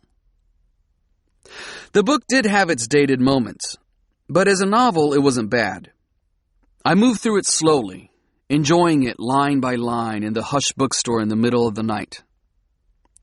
A dusty bottle of brandy stood on a shelf in the kitchen.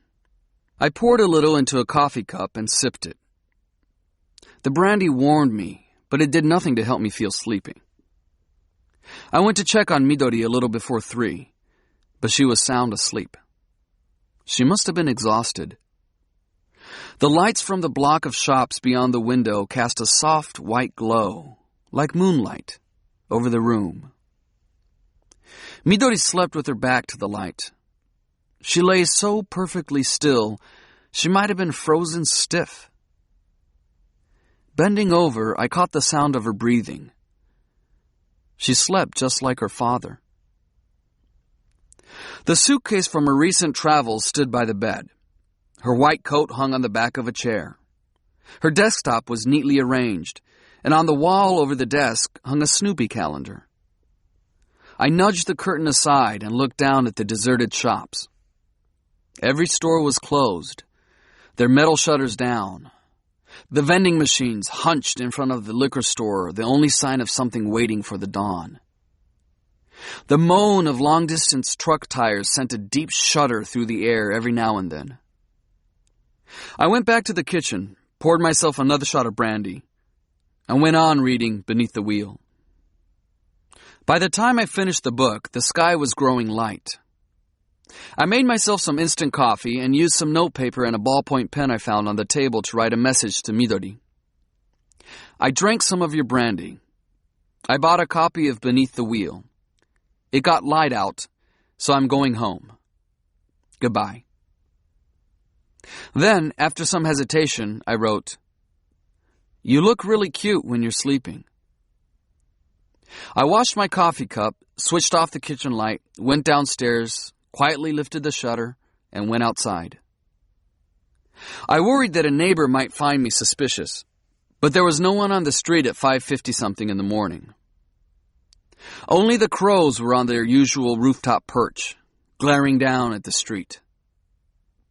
I glanced up at the pale pink curtains in Midori's window, walked to the streetcar stop, rode to the end of the line, and walked to my dorm.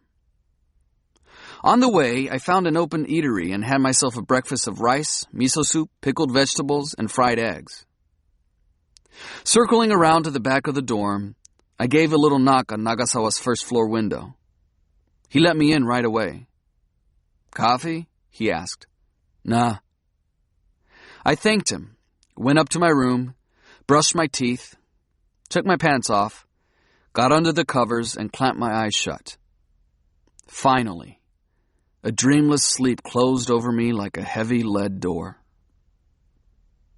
I wrote to Naoko every week, and she often wrote back. None of her letters was very long. Soon there were mentions of the cold November mornings and evenings. You went back to Tokyo just about the time the fall weather was deepening, so for a time I couldn't tell whether the hole that opened up inside me was from missing you or from the change of season. Reiko and I talk about you all the time. She says be sure to say hi to you. She is as nice to me as ever. I don't think I would have been able to stand this place if I didn't have her with me. I cry when I'm lonely. Reiko says it's good I can cry. But feeling lonely really hurts. When I'm lonely at night, people talk to me from the darkness. They talk to me the way trees moan in the wind at night. Kizuki, my sister, they talk to me like that all the time. They're lonely too, and looking for someone to talk to. I often reread your letters at night when I'm lonely and in pain. I get confused by a lot of things that come from outside, but your descriptions of the world around you give me wonderful relief. It's so strange. I wonder why that should be. So I read them over and over, and Reiko reads them too. Then we talk about the things you tell me. I really like the part about that girl Midori's father. We look forward to getting your letter every week as one of our few entertainments. Yes, in a place like this, letters are our entertainments. I try my best to set aside a time in the week for writing to you, but once I actually sit down in front of the blank piece of letter paper, I begin to feel depressed. I'm really having to push myself to write this letter too. Reiko's been yelling at me to answer you. Don't get me wrong, though. I have tons of things I want to talk to you about, to tell you about. It's just hard for me to put them into writing, which is why it's so painful for me to write letters. Speaking of Midori, she sounds like an interesting person. Reading your letter, I got the feeling she might be in love with you. When I told that to Reiko, she said, well, of course she is. Even I am in love with Watanabe. We're picking mushrooms and gathering chestnuts and eating them every day. And I do mean every day. Rice with chestnuts, rice with matsutake mushrooms. But they taste so great. We don't get tired of them. Reiko doesn't eat that much, though. For her, it's still one cigarette after another. The birds and the rabbits are doing just fine. Goodbye. 3 days after my 20th birthday, a package arrived for me from Naoko. Inside, I found a wine-colored crew-neck sweater and a letter. Happy birthday. I hope you have a happy year being 20. My own year of being 20 looks as if it's going to end with me as miserable as ever. But I'd really like it if you could have your share of happiness and mine combined. Really. Reiko and I each knit half of the sweater. If I had done it all by myself, it would have taken until next Valentine's Day. The good half is Reiko's, and the bad half is mine. Reiko is so good at everything she does, I sometimes hate myself when I'm watching her. I mean, I haven't got one single thing I'm really good at. Goodbye. Be well. The package had a short note from Reiko, too. How are you? For you, Naoko may be the pinnacle of happiness, but for me, she's just a clumsy girl. Still, we managed to finish this sweater in time for your birthday. Handsome, isn't it? We picked the color and the style. Happy birthday. Chapter 10. Thinking back on the year 1969, all that comes to mind for me is a swamp. A deep, sticky bog that feels as if it's going to suck my shoe off each time I take a step. I walk through the mud exhausted. In front of me, behind me, I can see nothing but an endless swampy darkness. Time itself slogged along in rhythm with my faltering steps. The people around me had gone on ahead long before, while my time and I hung back, struggling through the mud. The world around me was on the verge of great transformations. Death had already taken John Coltrane, who was joined now by so many others. People screamed there'd be revolutionary changes, which always seemed to be just ahead, at the curve in the road. But the changes that came were just two-dimensional stage sets, background without substance or meaning.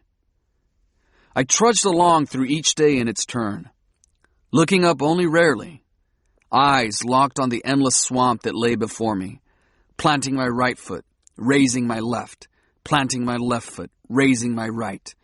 Never sure where I was, never sure I was headed in the right direction, knowing only that I had to keep moving, one step at a time.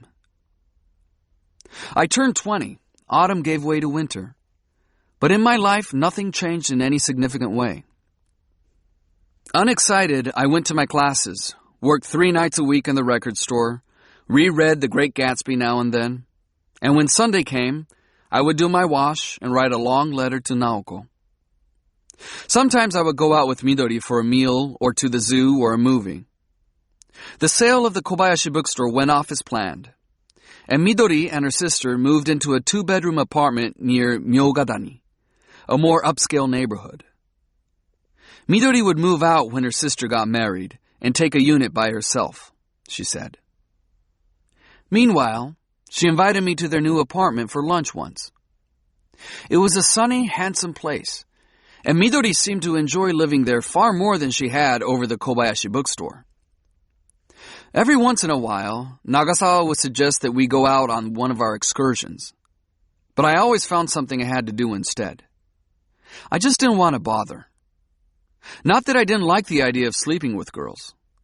It was just that when I thought about the whole process I had to go through, drinking on the town, looking for the right kind of girls, talking to them, going to a hotel, it was too much trouble. I had to admire Nagasawa all the more for the way he could continue the ritual without growing sick and tired of it. Maybe what Hatsumi had said to me had had some effect. I could make myself feel far happier just thinking about Naoko than sleeping with some stupid, nameless girl. The sensation of Naoko's fingers bringing me to climax in a grassy field remained vivid inside at the beginning of December to ask if it would be all right for me to come and visit her during winter break.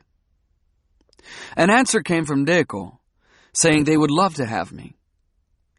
She explained that Naoko was having trouble writing and that she was answering for her. I was not to take this to mean that Naoko was feeling especially bad. There was no need for me to worry. These things came in waves. When the break came, I stuffed my things into my knapsack, put on snow boots, and set out for Kyoto. The odd doctor had been right. The winter mountains blanketed in snow were incredibly beautiful. As before, I slept 2 nights in the apartment with Naoko and Reiko, and spent 3 days with them doing much the same kinds of things as before. When the sun went down, Reiko would play her guitar and the 3 of us would sit around talking. Instead of our picnic, we went cross-country skiing. An hour of tramping through the woods on skis left us breathless and sweaty. We also joined the residents and staff shoveling snow when there was time. Dr. Miyata popped over to our table at dinner to explain why people's middle fingers are longer than their index fingers, while with toes it works the other way. The gatekeeper, Omura, talked to me again about Tokyo pork. Reiko enjoyed the records I brought as gifts from the city. She transcribed a few tunes and figured them out on the guitar. Naoko was even less talkative than she had been in the fall. When the 3 of us were together, she would sit on the sofa, smiling, and hardly say a word. Reiko seemed to be gabbing to take up the slack. But don't worry, Naoko told me. This is just one of those times. It's a lot more fun for me to listen to you 2 than to talk myself. Reiko gave herself some chores that took her out of the apartment so that Naoko and I could get in bed. I kissed her neck and shoulders and breasts, and she used her hands to bring me to climax as before. Afterward, holding her close, I told her how her touch had stayed with me these 2 months, that I had thought of her and masturbated. You haven't slept with anybody else? Naoko asked. Not once, I said. All right, then. Here's something else for you to remember. She slid down and touched my penis with her lips, then enveloped it in her warmth and ran her tongue all over it, her long, straight hair swaying over my belly and growing with each movement of her lips, until I came for a second time.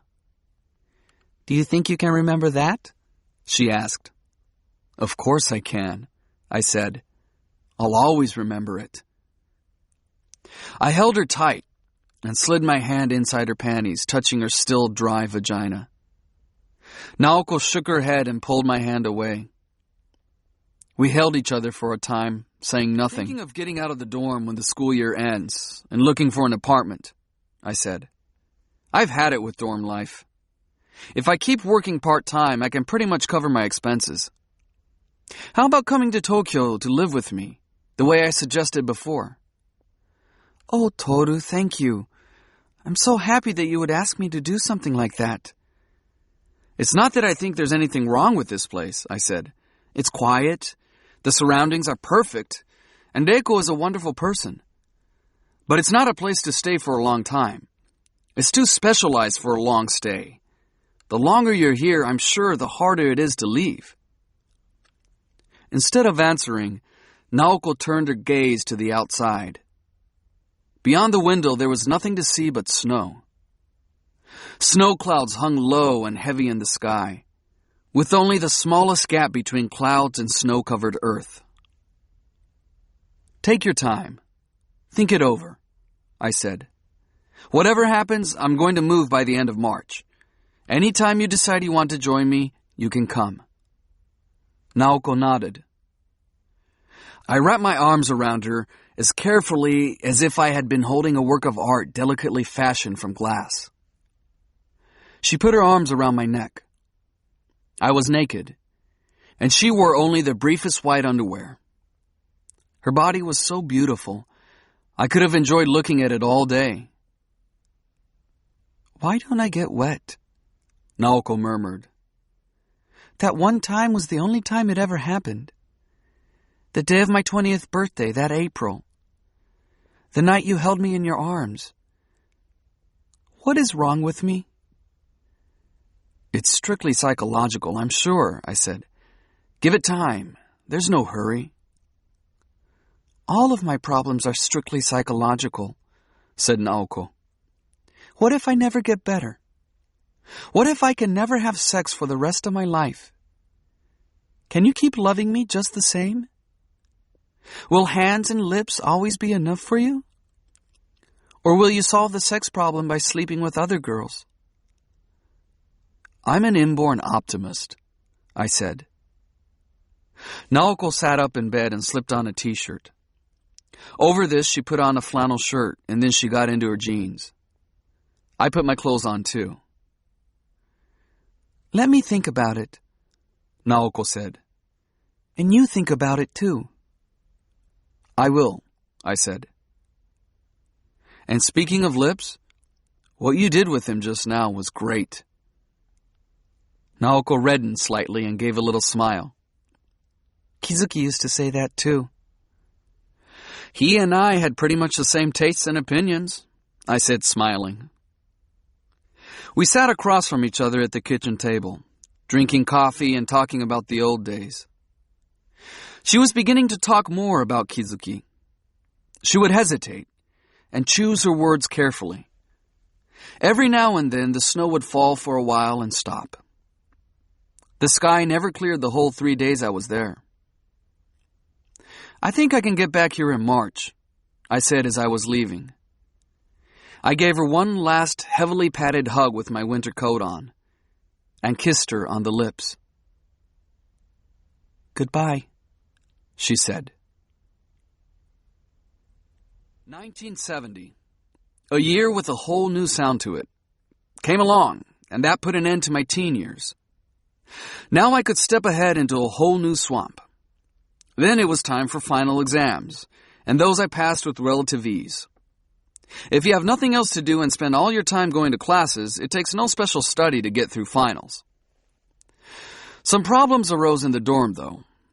A few guys active in one of the political factions kept their helmets and iron pipes hidden in their rooms. They had a run-in with some of the jocks under the wing of the dorm head, as a result of which 2 of them were injured and 6 expelled from the dorm. The aftershocks of the incident stayed on for a long time, spawning minor fights almost on a daily basis.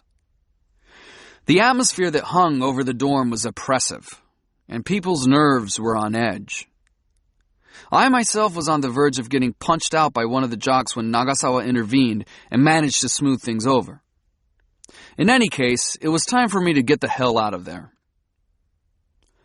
Once I had the better part of my exams out of the way, I started looking for an apartment in earnest. After a week of searching, I came up with the right place way out in the suburbs of Kichijoji. The location was not exactly convenient, but it was a house, an independent house, a real find. Originally a gardener's shack or some other kind of cottage, it stood off by itself in the corner of a good-sized plot of land, separated from the main house by a large stretch of neglected garden. The landlord would use the front gate and I the back, which would make it possible for me to preserve my privacy. It had one good-sized room, a little kitchen and bathroom, and an unimaginably huge storage closet. It even had a veranda facing the garden. A nice old couple were renting the house at way below market value on condition that the tenant be prepared to move out the following year if their grandson decided to come to Tokyo. They assured me that I could live as I pleased there. They wouldn't be making any demands. Nagasawa helped me with the move. He managed to borrow a light truck to transfer my stuff, and as promised, he gave me his refrigerator, TV, and oversized thermos bottle. He might not need them anymore, but for me, they were perfect. He himself was scheduled to move out in 2 days to an apartment in the Mita neighborhood. I guess we won't be seeing each other for a long time, he said as he left me. So be well. I'm still sure we'll run across each other in some strange place years from now. I'm already looking forward to it, I said. And that time we switched girls, the funny-looking one was way better. Right on, I said with a laugh. But anyway, Nagasawa, take care of Hatsumi. Good ones like her are hard to find, and she's a lot more fragile than she looks, he said, nodding. That's why I was hoping you would take her when I was through. The two of you would make a great couple. Get serious, I said. Just kidding, said Nagasawa. Anyhow, be happy. I get the feeling a lot of shit is going to come your way, but you're a stubborn son of a bitch. I'm sure you'll handle it. Mind if I give you one piece of advice? Sure, go ahead. Don't feel sorry for yourself, he said. Only assholes do that. I'll keep it in mind, I said. We shook hands and went our separate ways. He to his new world, and I back to my swamp.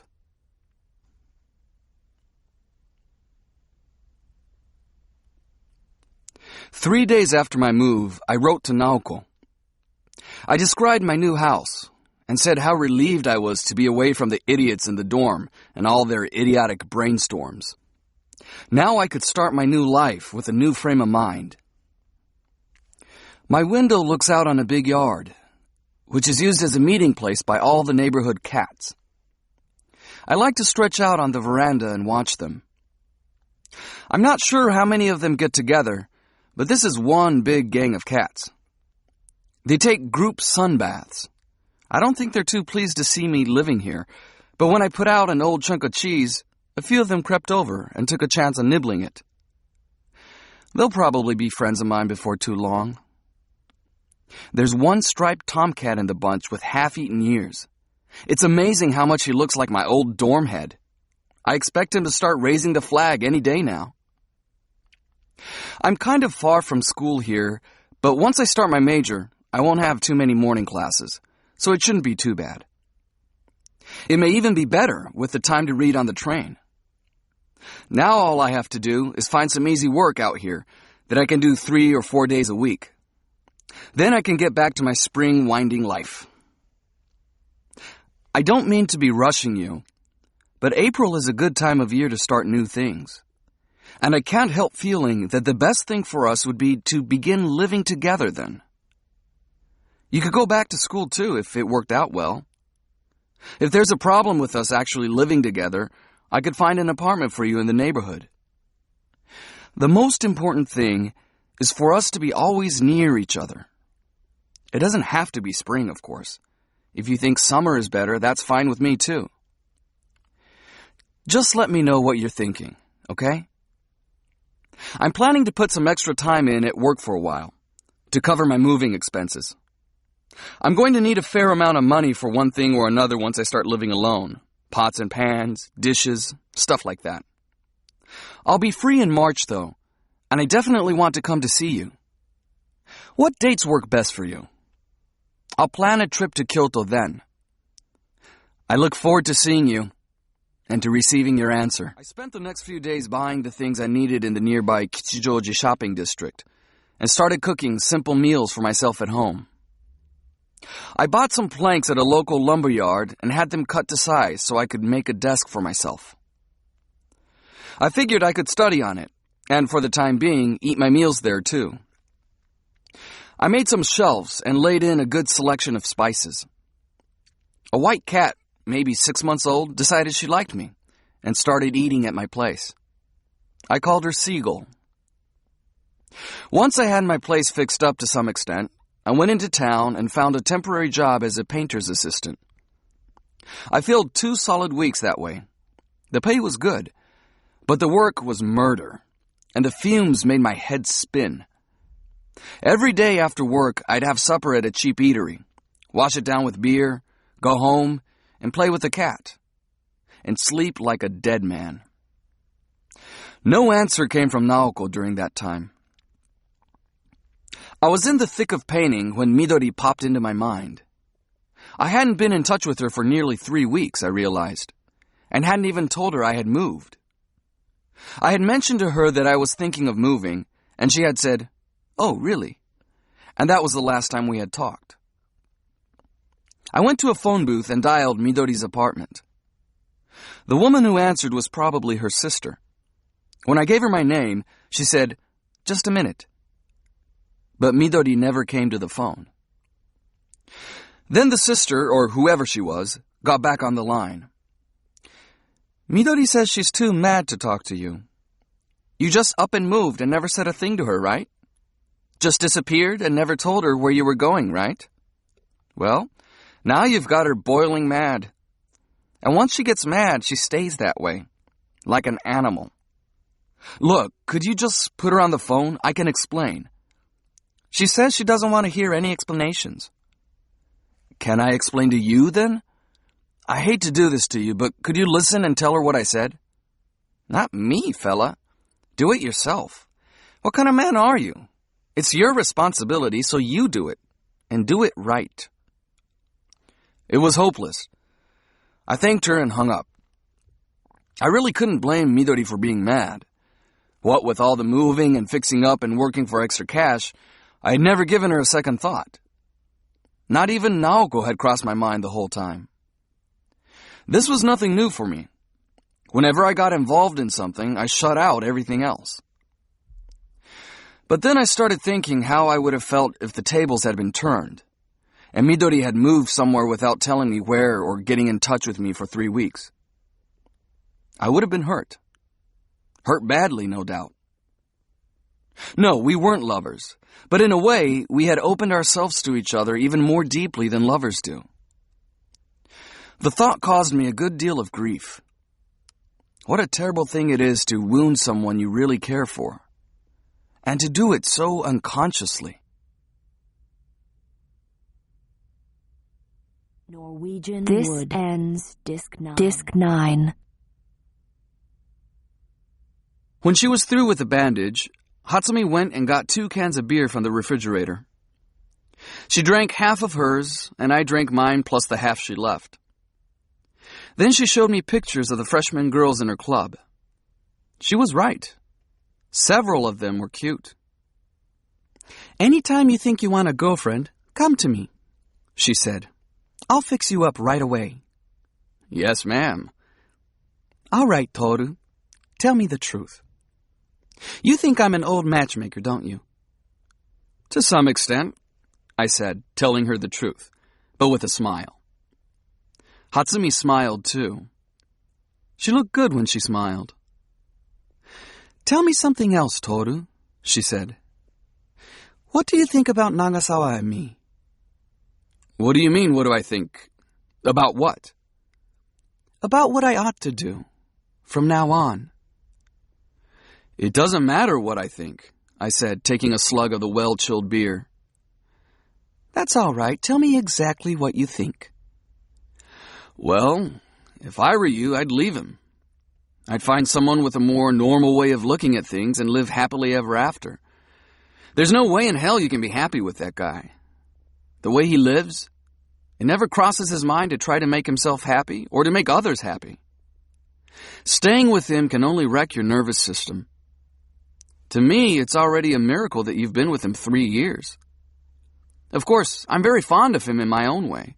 He's a fun guy, and he has lots of great qualities. He has strengths and abilities that I could never hope to match. But finally, his ideas about things and the way he lives his life are not normal. Sometimes when I'm talking to him, I feel as if I'm going round and round in circles. The same process that takes him higher and higher keeps me going around in circles. It makes me feel so empty. Finally, our very systems are totally different. Do you see what I'm saying? I do, Hatsumi said as she brought me another beer from the refrigerator. Plus, after he gets into the foreign ministry and does a year of training, he'll be going overseas. What are you going to do all that time? Wait for him? He has no intention of marrying anyone. I know that too. So I've got nothing else to say. I see, said Hatsumi. I slowly filled my glass with beer. You know, when we were shooting pool before, Something popped into my mind, I said. I was an only child, but the whole time I was growing up, I never once felt deprived or wished I had brothers or sisters. I was satisfied being alone. But all of a sudden, shooting pool with you, I had this feeling like I wished I had had an elder sister like you. Really chic and a knockout in a midnight blue dress and golden earrings, and great with a pool cue. Smile. That's got to be the nicest thing anybody's said to me in the past year, she said. Really? All I want for you, I said, blushing, is for you to be happy. It's crazy, though. You seem like someone who could be happy with just about anybody. So how did you end up with Nagasawa, of all people? Things like that just happen. There's probably not much you can do about them. It's certainly true in my case. Of course, Nagasawa would say it's my responsibility, not his. I'm sure he would. But anyway, Toru, I'm not the smartest girl in the world. If anything, I'm sort of on the stupid side. And old-fashioned. I couldn't care less about systems and responsibility. All I want is to get married and have a man I love hold me in his arms every night and make kids. That's plenty for me.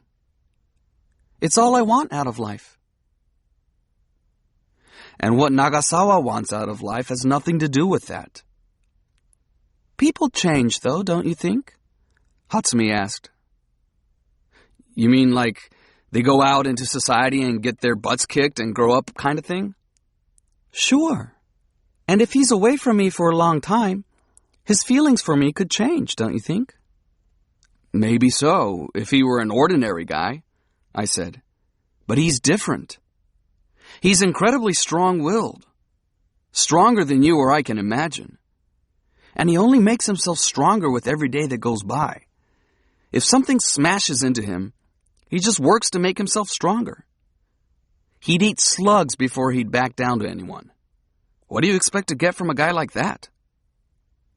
But there's nothing I can do but wait for him, said Hatsumi with her chin in her hand. You love him that much? I do, she answered without a moment's hesitation. Oh, brother, I said with a sigh, drinking down the last of my beer. It must be a wonderful thing to be so sure that you love somebody. I'm a stupid, old-fashioned girl, she said. Have another beer? No, thanks. I've got to get going.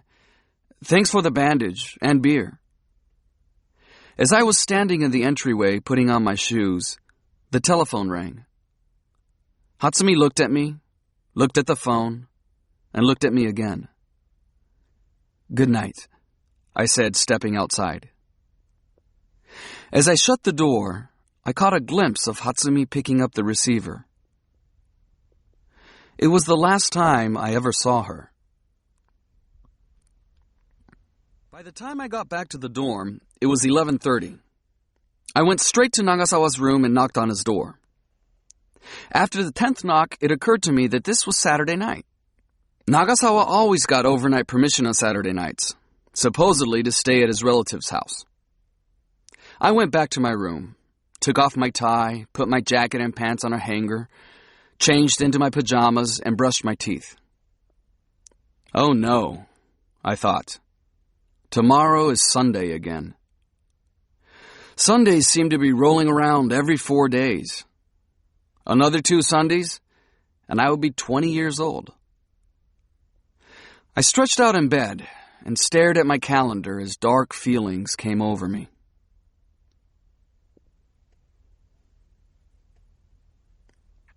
I sat at my desk to write my Sunday morning letter to Naoko, drinking coffee from a big cup and listening to old Miles Davis records. A fine rain was falling outside, while my room had the chill of an aquarium. The smell of mothballs lingered in the thick sweater I had just taken out of a storage box. High up on the window pane clung a huge, fat fly, unmoving. With no wind to stir it, the rising sun hung limp against the flagpole like the toga of a Roman senator. A skinny, timid-looking brown dog that had wandered into the quadrangle seemed to be sniffing every blossom in the flower bed. I couldn't begin to imagine why any dog would have to go around sniffing flowers on a rainy day. My letter was a long one, and whenever my cut right palm began to hurt from holding the pen, I would let my eyes wander out to the rainy quadrangle. I began by telling Naoko how I had given my right hand a nasty cut while working in the record store. Then went on to say that Nagasawa, Hatsumi, and I had had a sort of celebration the night before for Nagasawa's having passed his foreign ministry exam. I described the restaurant and the food. The meal was a good one, I said, but the atmosphere changed to something uncomfortable partway through. I wondered if I should write about Kizuki in connection with having shot pool with Hatsumi, and decided to go ahead. It was something I ought to write about, I felt. I still remember the last shot Kizuki took that day, the day he died.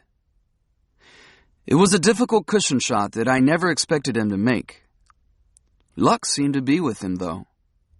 The shot was absolutely perfect, and the white and red balls hardly made a sound as they brushed each other on the green felt for the last point of the game. It was such a beautiful shot. I can still bring back a vivid image of it to this day. For nearly 2.5 years after that, I never touched a cue. I played pool with Hatsumi, though. The thought of Kizuki never crossed my mind until the first game ended. And this came as a major shock to me. I had always assumed that I would be reminded of Kizuki whenever I played pool. But not until the first game was over, and I bought a Pepsi from a vending machine and started drinking it, did I even think of him. It was the Pepsi machine that did it. There had been one in the pool hall we used to play in, and we had often bet drinks on the outcome of our games. I felt guilty that I hadn't thought of Kizuki right away, as if I had somehow abandoned him. Back in my room, though, I came to think of it this way.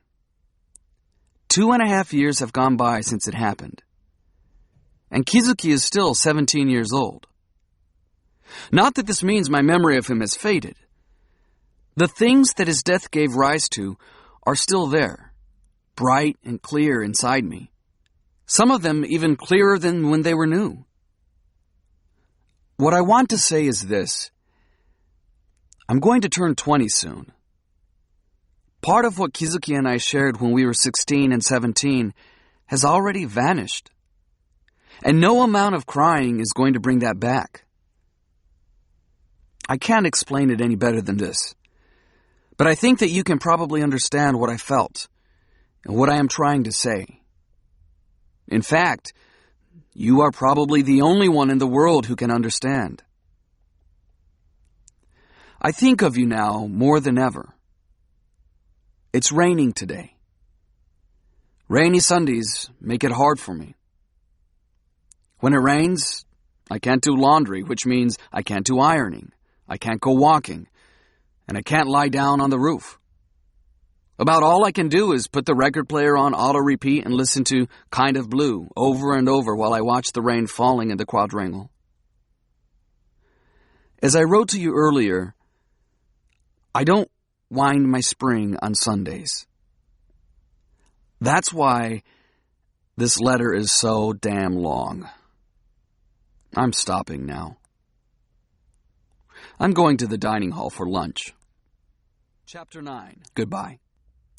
There was no sign of Midori at the next day's lecture either. What was happening with her? 10 days had gone by since I last talked to her on the telephone. I thought about giving her a call, but decided against it. She had said that she would call me. That Thursday, I saw Nagasawa in the dining hall. He sat down next to me with a tray full of food and apologized for having made our party so unpleasant. Never mind, I said. I should be thanking you for a great dinner. I have to admit, though, it was a funny way to celebrate your first job. Sure as hell was, he said. A few minutes went by as we ate in silence.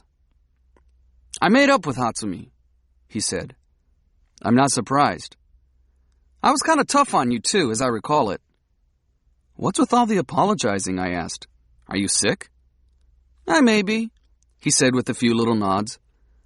Hatsumi tells me you told her to leave me. It only makes sense, I said. Yeah, I guess so, said Nagasawa. She's a great girl, I said, slurping my miso soup. I know, he said with a sigh. A little too great for me.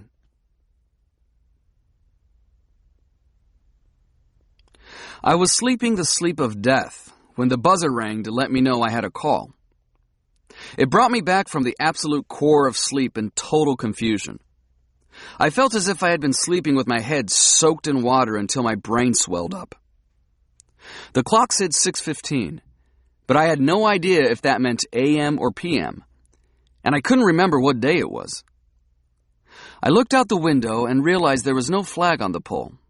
It was probably PM. So raising the flag might serve some purpose after all. Hey, Watanabe, are you free now? Midori asked. I don't know, what's today? Friday. Morning or evening? Evening, of course. You're so weird. Let's see, it's 6:18 p.m. So it was p.m. after all. That's right, I had been stretched out on my bed reading a book when I dozed off. Friday. I got my head working. I didn't have to go to the record store on Friday nights. Yeah, I'm free. Where are you? Ueno Station. Why don't you meet me in Shinjuku? I'll leave now. We set a time and place and hung up.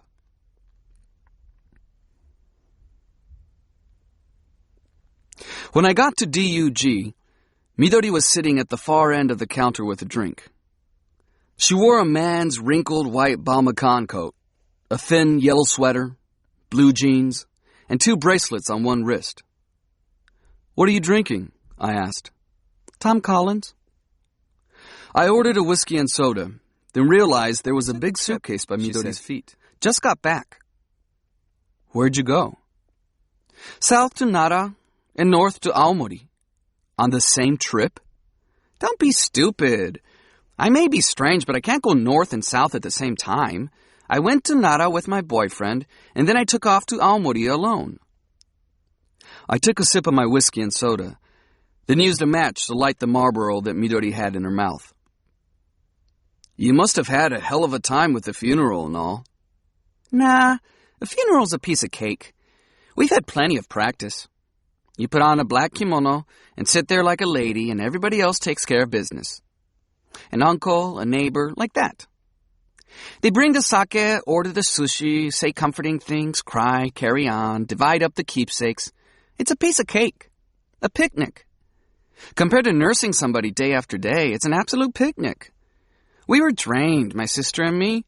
We couldn't even cry. We didn't have any tears left, really.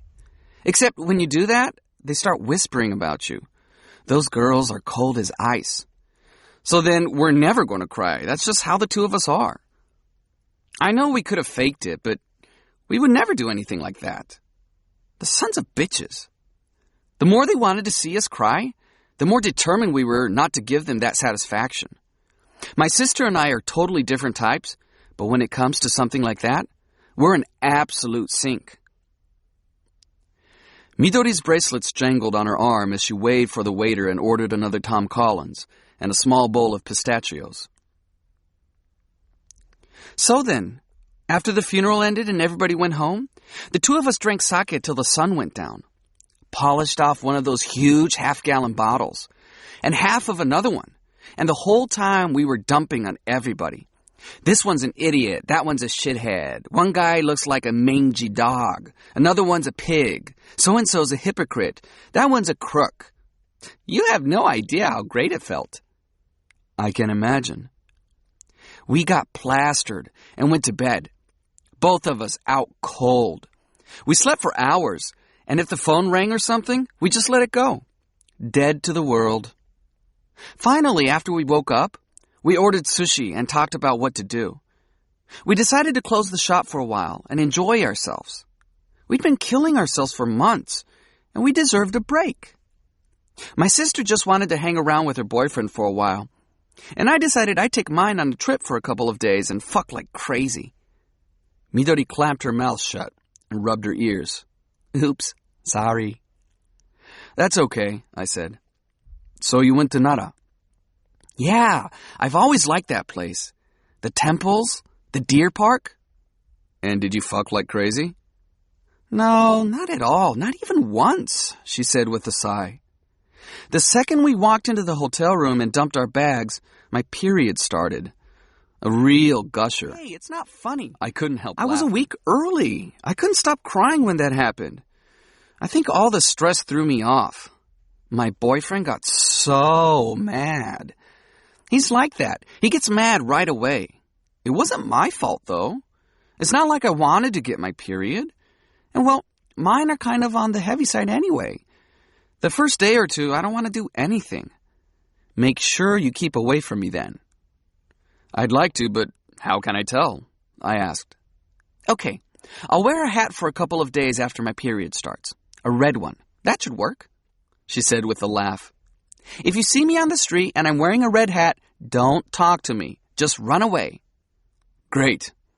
I wish all girls would do that, I said. So anyhow, what'd you do in Nara? What else could we do? We fed the deer and walked all over the place. It was just awful. We had a big fight and I haven't seen him since we got back. I hung around for a couple of days and decided to take a nice trip all by myself. So I went to Aomori. I stayed with a friend in Hirosaki for the first 2 nights, and then I started traveling around. Shimokita, Tappi, places like that. They're nice. I once wrote a map brochure for the area. Ever been there? Never. So anyway, said Midori, taking a sip of her Tom Collins and wrenching open a pistachio. The whole time I was traveling by myself, I was thinking of you. I was thinking how nice it would be if I could have you with me. How come? How come? Midori looked at me with eyes focused on nothingness. What do you mean, how come? Just that. How come you were thinking of me?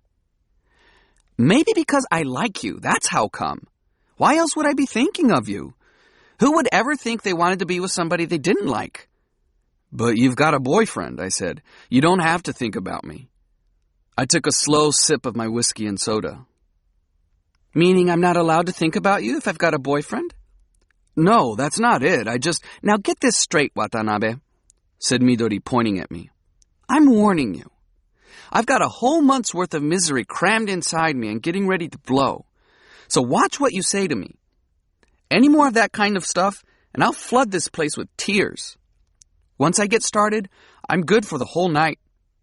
Are you ready for that?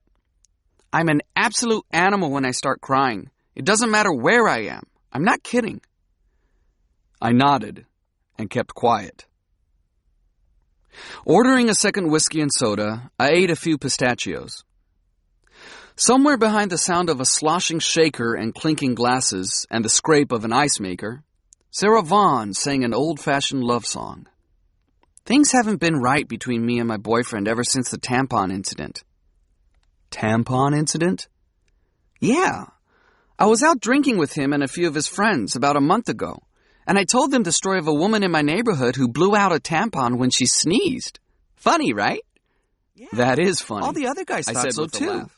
But he got mad and said I shouldn't be talking about such dirty things. Such a wet blanket. Wow. He's a wonderful guy, but he can be really narrow-minded when it comes to stuff like that, said Midori. Like, he gets mad if I wear anything but white underwear. Don't you think that's narrow-minded? Maybe so, I said. But it's just a matter of taste. It seemed incredible to me that a guy like that would want a girlfriend like Midori, but I kept the thought to myself. So, what have you been doing? She asked. Nothing, same as always, I said. But then I recalled my attempt to masturbate while thinking of Midori as I had promised to do. I told her about it in a low voice that wouldn't carry to the others around us. Midori's eyes lit up, and she snapped her fingers. How'd it go? Was it good? Nah, I got embarrassed halfway through and quit. You mean you lost your erection? Pretty much. Damn, she said, shooting a look of annoyance at me. You can't let yourself get embarrassed. Think about something really sexy. It's okay. I'm giving you permission. Hey, I know what. Next time I'll get on the phone with you. Oh, that's great. Oh, I feel it. Stop, I'm gonna come. Oh, don't do that. I'll say stuff like that to you while you're doing it. The dormitory phone is in the lobby by the front door with people coming in and out all the time, I explained. The dorm head would kill me with his bare hands if he saw me jerking off in a place like that. Oh, too bad. Never mind, I said. I'll try again by myself one of these days. Give it your best, said Midori. Sure thing, I said. I wonder if it's me, she said. Maybe I'm just not sexy, innately. That's not it, I assured her. It's more a question of attitude. You know, she said, I have this tremendously sensitive back. The soft touch of fingers all over. I'll keep that in mind. Hey, why don't we go now and see a dirty movie? Midori suggested. A real filthy S&M one. We went from the bar to an eel shop, and from there to one of Shinjuku's most run-down theaters for an adult triple feature. It was the only place we could find in the paper that was showing S&M stuff. Inside, the theater had some kind of undefinable smell. Our timing was good. The S&M feature was just starting as we took our seats. It was the story of a secretary and her high school-age sister being kidnapped by a bunch of men and subjected to sadistic torture. The men get the older one to do all kinds of awful things by threatening to rape the younger sister. But soon, the older sister is transformed into a raging masochist, and the younger one goes crazy from having to watch all the contortions they put her through. It was such a gloomy, repetitive film. I got a little bored after a while. I wouldn't go crazy so easily, said Midori. I'd keep watching. I'm sure you would, I said. And anyway, don't you think her nipples are too dark for a high school girl? A virgin? Absolutely. Midori's eyes were glued to the screen. I was impressed. Anyone watching a movie with such fierce intensity was getting more than her money's worth. She kept reporting her thoughts to me. Oh my God, will you look at that? Or, 3 guys at once. They're going to tear her open. Or, I'd like to try that on somebody, Watanabe. I was enjoying Midori a lot more than the movie. When the lights went up during intermission, I realized there were no other women in the theater. One young guy sitting near us, probably a student, took a look at Midori and changed his seat to the far side. Tell me, Watanabe, do you get hard watching this kind of stuff? Well, sure, sometimes, I said. That's why they make these movies. So, what you're saying is, every time one of those scenes starts, every guy in the theater has his thing standing at attention? 30 or 40 of them standing up all at once?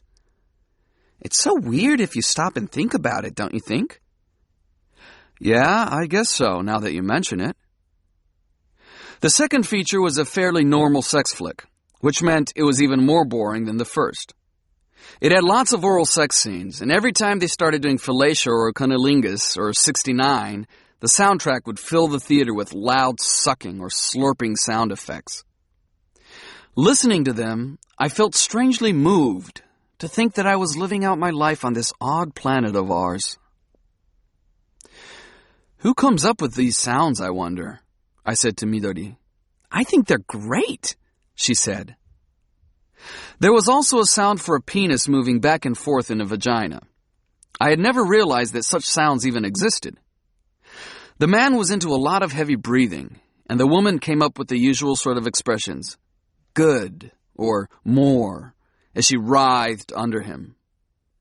You could also hear the bed creaking.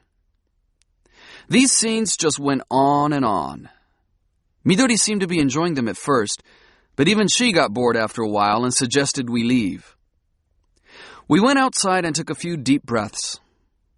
This was the first time in my life the outside air of Shinjuku felt healthy to me. That was fun, said Midori. Let's try it again sometime. They just keep doing the same things, I said. Well, what else can they do? We all just keep doing the same things. She had a point there. We found another bar and ordered drinks. I had more whiskey, and Midori drank 3 or 4 cocktails of some indefinable sort. Outside again, Midori said she wanted to climb a tree. There aren't any trees around here, I said. And even if there were, you're too wobbly to do any climbing. You're always so damn sensible. You ruin everything. I'm drunk because I want to be drunk. What's wrong with that? And even if I am drunk, I can still climb a tree. Hell, I'm going to climb all the way to the top of a great, big, tall tree, and I'm going to pee all over everybody. To go to the bathroom by any chance? Yep. I took Midori to a pay toilet in Shinjuku Station, put a coin in the slot, and got her inside. Then bought an evening paper at a nearby stand and read it while I waited for her to come out. But she didn't come out. I started getting worried after 15 minutes and was ready to go check on her when she finally emerged looking kind of pale. Sorry, she said. I fell asleep on the toilet. Are you okay? I asked, putting my coat over her shoulders. Not really, she said. I'll take you home. You just have to get home, take a nice long bath, and go to bed. You're exhausted.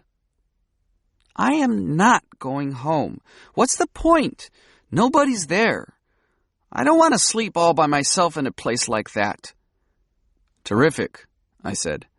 So what are you going to do? Go to some love hotel around here and sleep with your arms around me all night. Like a log. Tomorrow morning, we'll have breakfast somewhere and go to school together. You were planning this all along, weren't you? That's why you called me up. Of course. You should have called your boyfriend, not me. That's the only thing that makes sense. That's what boyfriends are for. But I want to be with you. You can't be with me, I said. First of all, I have to be back in the dorm by midnight. Otherwise, I'll break curfew. The one time I did that, I had hell to pay. And second, if I go to bed with a girl, I'm going to want to do it with her. And I sure as hell don't want to lie there struggling to restrain myself. I'm not kidding. I might end up forcing you. You mean you'd hit me and tie me up and rape me from behind? Hey, look, I'm serious. But I'm so lonely. I want to be with someone. I know I'm doing terrible things to you, making demands and not giving you anything in return. Saying whatever pops into my head, dragging you out of your room and forcing you to take me everywhere. But you're the only one I can do stuff like that to.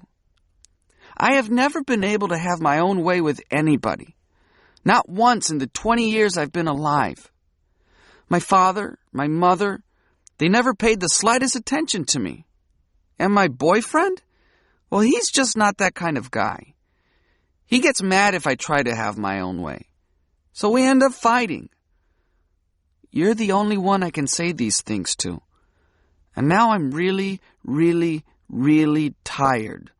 And I want to fall asleep listening to someone tell me how much they like me and how pretty I am and stuff. That's all I want.